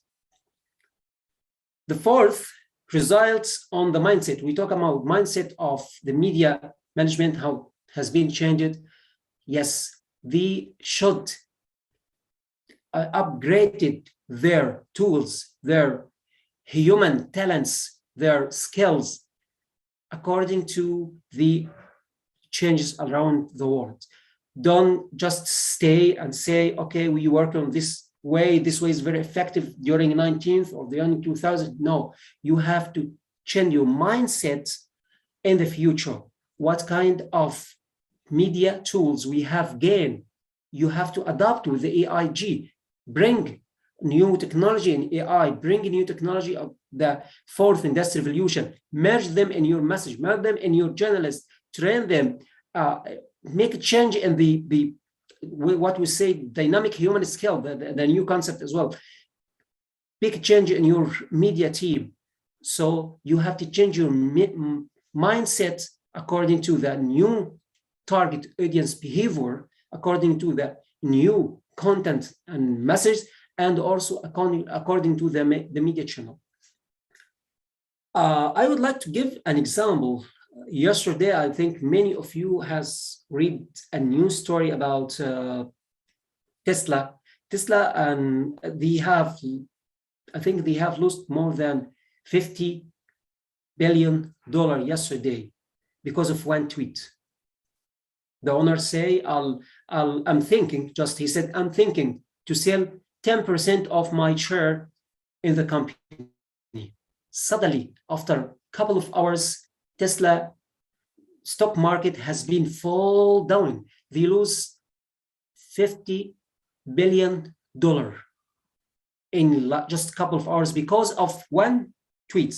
So this kind of the media channel, how be effective, very effective rule, and not in our daily life, but in our economic, our wallet business economy.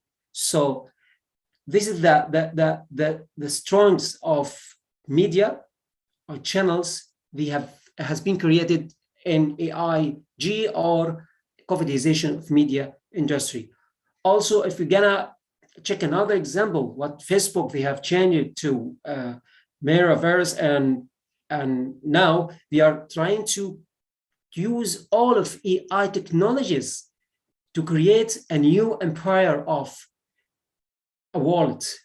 All of us, we have to be part of this one. So this kind of a huge investment. Why he just started to invest in this field? Because they realized that covidization of media industry has created a new audience, a new, completely different than the before COVID. They have created a new content completely different than before COVID. So they have to create a new media channel, a new tools to reach to this kind of audience or to deliver this kind of content. I think now I'd like to receive some questions. This is all about covidization of media industry. I have also one pillar about, one slide about DHS, dynamic human skills. So we can shift in another field, or not another field, another effect of covidization of media industry, how it pushes people to dynamically respond to their career requirements. So I'd like to receive any questions, Dr. Manjo, Dr. Nino. Tara CB is assigned to ask questions to you, Dr. Abdul Zahir. So she'll be asking you. She'll be moderating the session. I invite Tara, ma'am, to moderate the question answer session. Over to you, ma'am.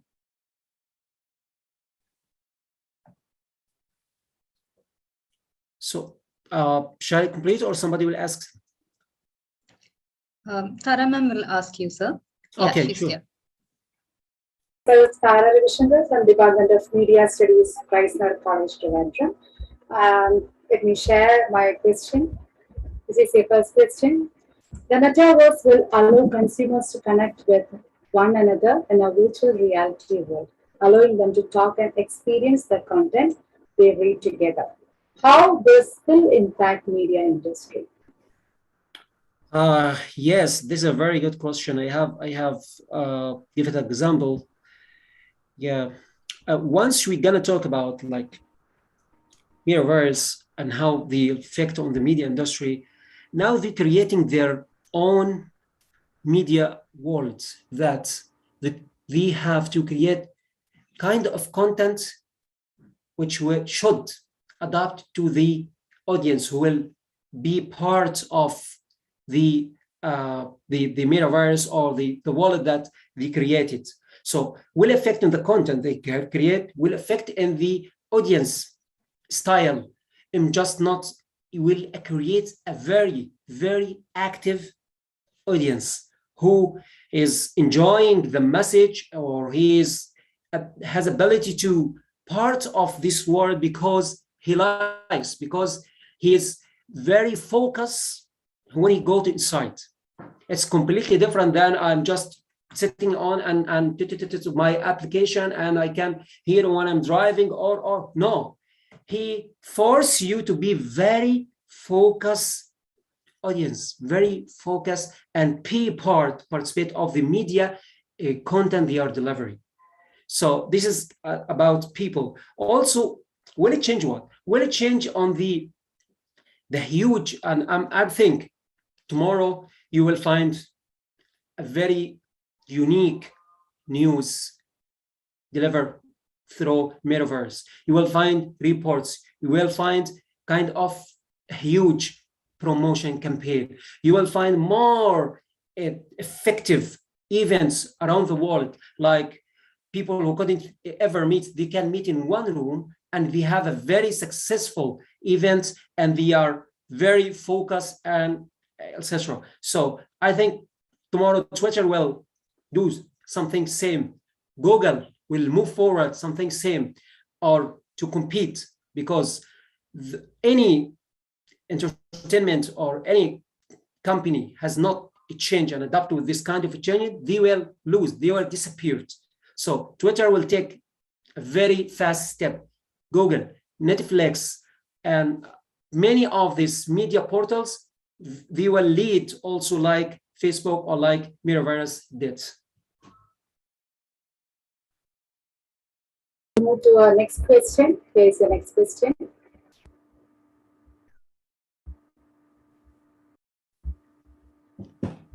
Do you think the commoditization of media has increased or decreased the spread of disinformation? Okay. Yeah, very, very, very smart question, actually. Yes, I think it has speed in another and slow in another field. So you can have two. Yeah, commoditization of media industry, their speed, the inform, not just disinformation, but information field, created a huge data, created a huge portals and cloud data that can reach to people. And at the same time, they created a huge fake content. So you can see like every day, every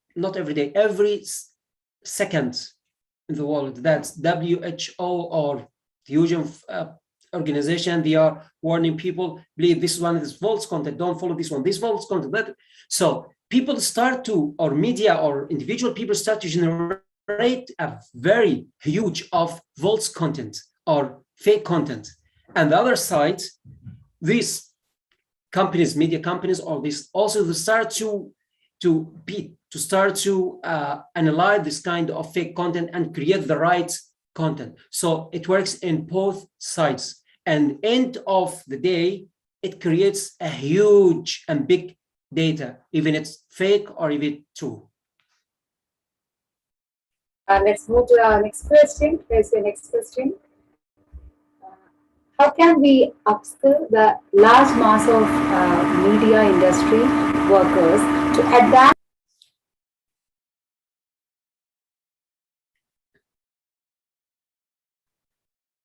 Yeah, this is very good question. This part, I think there is noisy, I can't hear.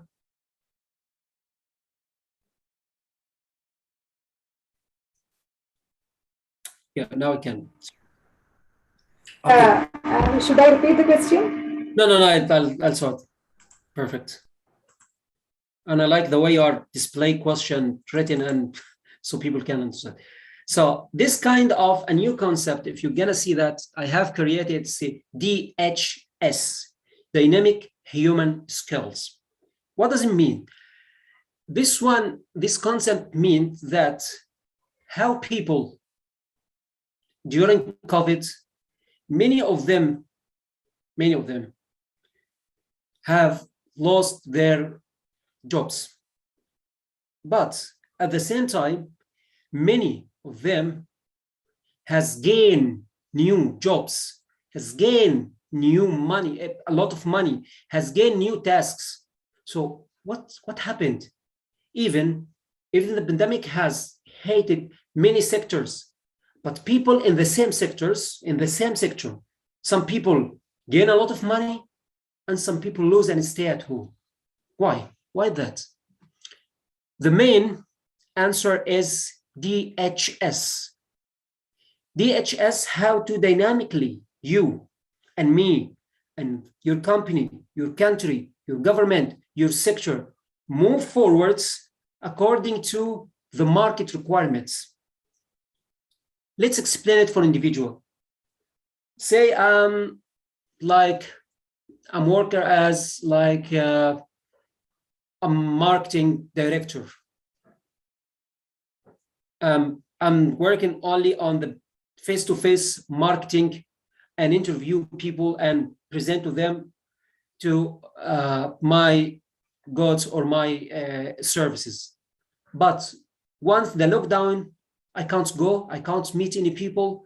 So my colleagues in the digital market start to work. It's work very well and start to gain money. But because I have no dynamic human skills to adapt, to move forward, to dynamically upgrade my skills according to the market needs, so I lose my job. Thank you, sir. Your marketing, no companies open doors now, you have to stay home. Now you have two options. Either you dynamic your human skills and be digital and gain new skills, or you stay home. Many of people stay home because they say, oh, when I can learn this kind of skills, what can I do? And they feel to adapt with the new requirements. So this is in the individual level. So what about governments? What about private companies? What about small entities? Many of them, like many companies has lose a lot of money, they close door, they fire thousands of people because they don't have dynamic human skills or dynamic skills to shift or to go forwards what another level to reach to the target audience. Let's talk about like a portal like Zoom. We are making now Zoom. How much Zoom gained during this pandemic?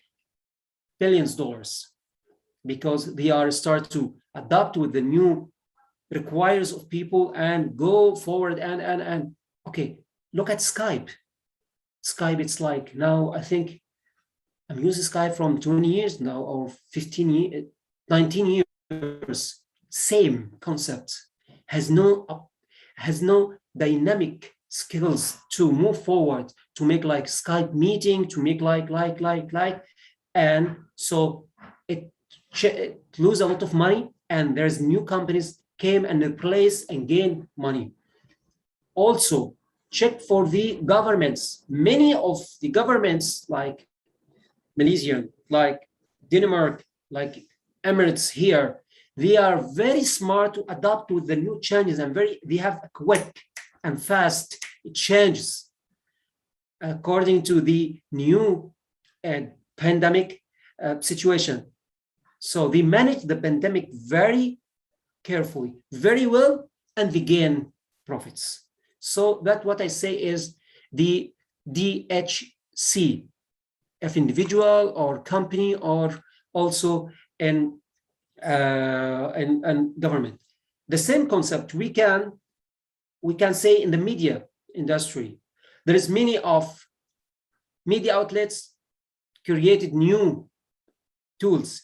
They gain kind of content. They reach out to target audience with their new tools, and some of them just stay stuck in the traditional ways to reach to people. So disappeared.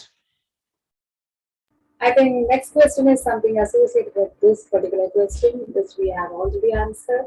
And this is about the social media, James. The commoditization of media gave a surprising dominance to the social media, James. What are your insights on this particular issue? I think this is a continuation of the previous question. Social media again, James, what you are. Yes, I can say at the moment, yes, some of them has a huge impact, have had domain audience, but the last book I talking about Trump phenomenon. How is Trump create a new phenomenon in media? He's managing all media stuff through Twitter, and he reached to, he can every day, he can just decide a huge decision related to US foreign issue and just tweet, and he changed many stuff. So now Trump back again with as a very strong player. So he has created his own social media. It should be live after like 5 months from now. And he started to pull the power of traditional social media. And this is what I'm talking about, individual media. People individually will play a very big role, and they will compete. The giants we are saying, like Twitter, Facebook, Instagram, they will compete. And as I said, there are some applications just created by intelligent people in App Store or something, and gain millions of people. Now, yes, some of social media are controlling our life, controlling our actions, but in the future, in like less than 5 years, all this kind of social media, starting from Facebook, Twitter, will change completely, and people individually will control their own media, and they will be a very big players around the group. To the next question, sir. Professor, here's a question.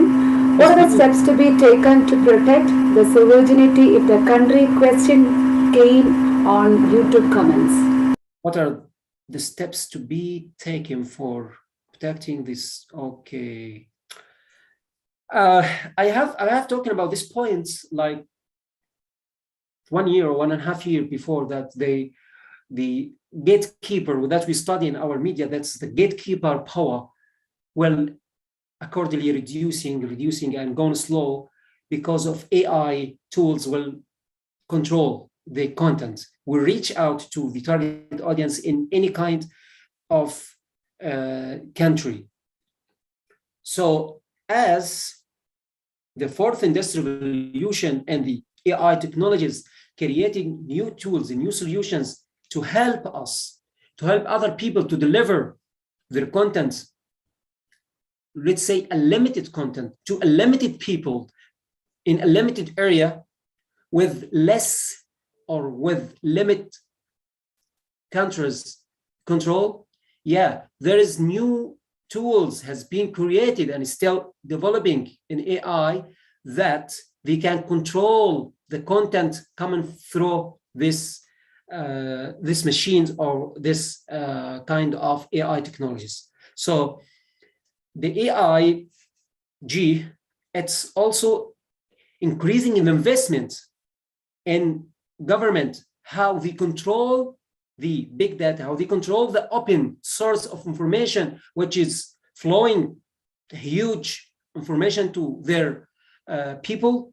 Also, they will have new tools to control, like satellites, have new tools to control applications. Till now, there's millions of media and AI tools try to control China and try to reach the Chinese people, but they failed because Chinese people still have their own tools to defeat what kind of content coming from outside. So as much as people invest in easy reach solution, also the government also investment on the strong solutions to control this kind of content.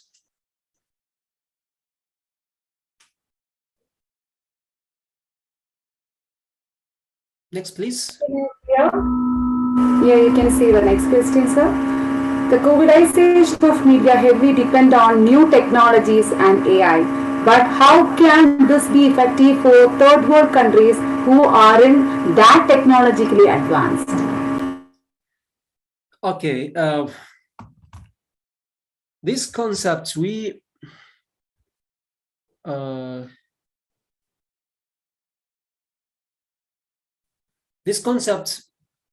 I said there is a big gap still from like 10 years now, especially in the AI, when I talk in AI technologies or networking technology. There is a big gap between the third countries, world countries, and the advanced countries, because once people like our country like China, Britain, US start their 6G networking, we still find people in Africa, they start to think about 3G. What is the 3G? What is 3G? And people in third stage of 3G, they pass 4 and 5, and they start in 6G networking. So this kind of gap definitely will affect on this country, because you can't use any of the fourth industrial revolutions technology without Internet of Things. You can't use Internet of Things without 5G. So if you don't have 4G, 5G, how are we gonna use machine learning? How are we gonna use all of this kind of technology around us and Internet of Things? So that's why I'm asking the government of third country, they have to invest on network technology. They have to invest in the intelligent infrastructure, because you can see very old infrastructure from 19th and 17th still work in these countries. So to reach to this kind of technology, kind of media era, they have to adopt, they have to invest in the new technologies, 5G, 4G, 6G, etc.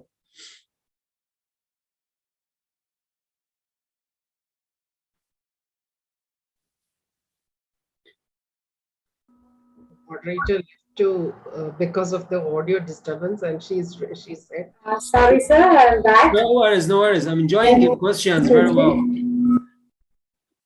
Extremely sorry. Sir, here is your next question.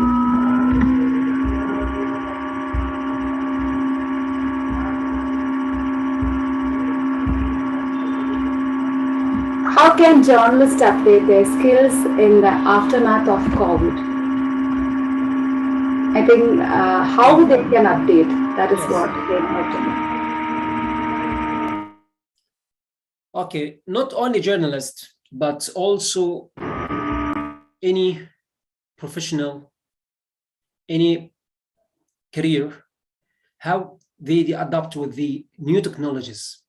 Like I'm a professional doctor in somewhere, there is engineering in somewhere, he is like a manager in marketing, whatever. So different careers, how to adapt with the new technology, try to find new solutions, new technologies in your field, how to work quickly way in very less in very short time.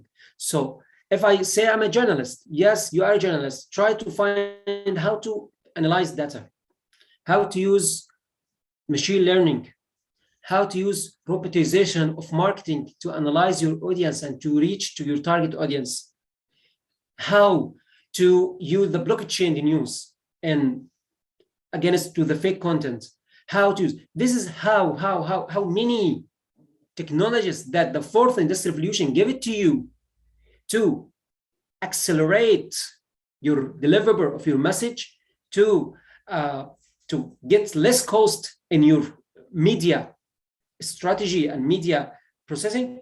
Please go, try to learn yourself, try to teach from other, and try to find new solutions, how to reach your audience fastly, and how to work from your home, from your application, from anywhere of the world, using this kind of technologies.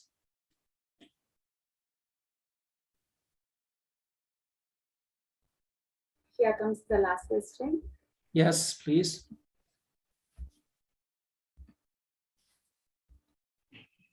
Sir, we come to the conclusion of the session.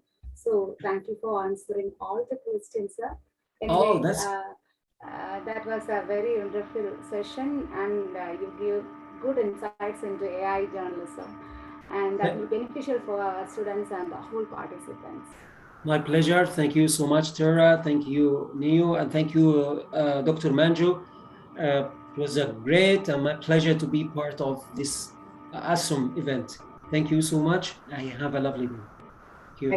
Thank you, Professor, for joining us. And it was a great pleasure to have you here. And it was a very knowledgeable session. Thank you. We'll meet again. Thank you. Thank you. Thank you, Dr. Abdul Zahir, for enlightening us with your valuable information. Now, I invite Ram Gopal Harikrishnan, second year student, Department of Media Studies, Christ Nagar College, for the vote of thanks. Esteemed guests, faculty of Christ Nagar College, Kerala, India, and people from all around the globe, a very warm good evening to all of you. My name is Ram Gopal Harikrishnan. I'm a second year student at the Department of Media Studies from Christ Nagar College itself. And I'm speaking to you today on behalf of the entire Christ Nagar College to express our heartfelt gratitude for such an amazing session that we had. First of all, I would like to thank God Almighty. I'm sure He has immensely blessed us because our session has been conducted so well, that too through online means. I'm sure He had a lot to do with it. Next, I would like to thank our amazing guest speaker, Professor Mohammed Abdul Zahir, for his amazing session. He has enlightened us with a new concept of COVIDization of media and DHS. So that was a fantastic session. Once again, I would like to thank you, sir. Next, I would like to thank our manager, Reverend Father Dr. Tito Verghese CMI, for all his support, our principal, Dr. Jolly Jacob, for her guidance, our head of the department, Manju Rose Matthews, for organizing the entire program, and Emil Abraham for his technical support. Then I would like to thank Tara CB and Ninu PK for coordinating the whole session, and every teacher, faculty member, and student who has been assisting the whole program behind the scenes. Next, I would like to thank you, the audience. You guys have been a fantastic audience with all your amazing questions. A big thanks to you too. So once again, a huge thanks to everyone who has been a part of this amazing session. Thank you so much, and back to the host. Thank you, Ram Gopal. So we have come to the end of the second day of the 3-day international conference on social media and developing societies, organized by our Department of Media Studies and IQAC Nagar College, Trivandrum. Tomorrow is the last day of our conference. I hope everybody will be joining by then. The first session will begin at 9 a.m. sharp. Participants are requested to join the session. Thank you for joining us today, and we will see you tomorrow. Thank you. Thank you all.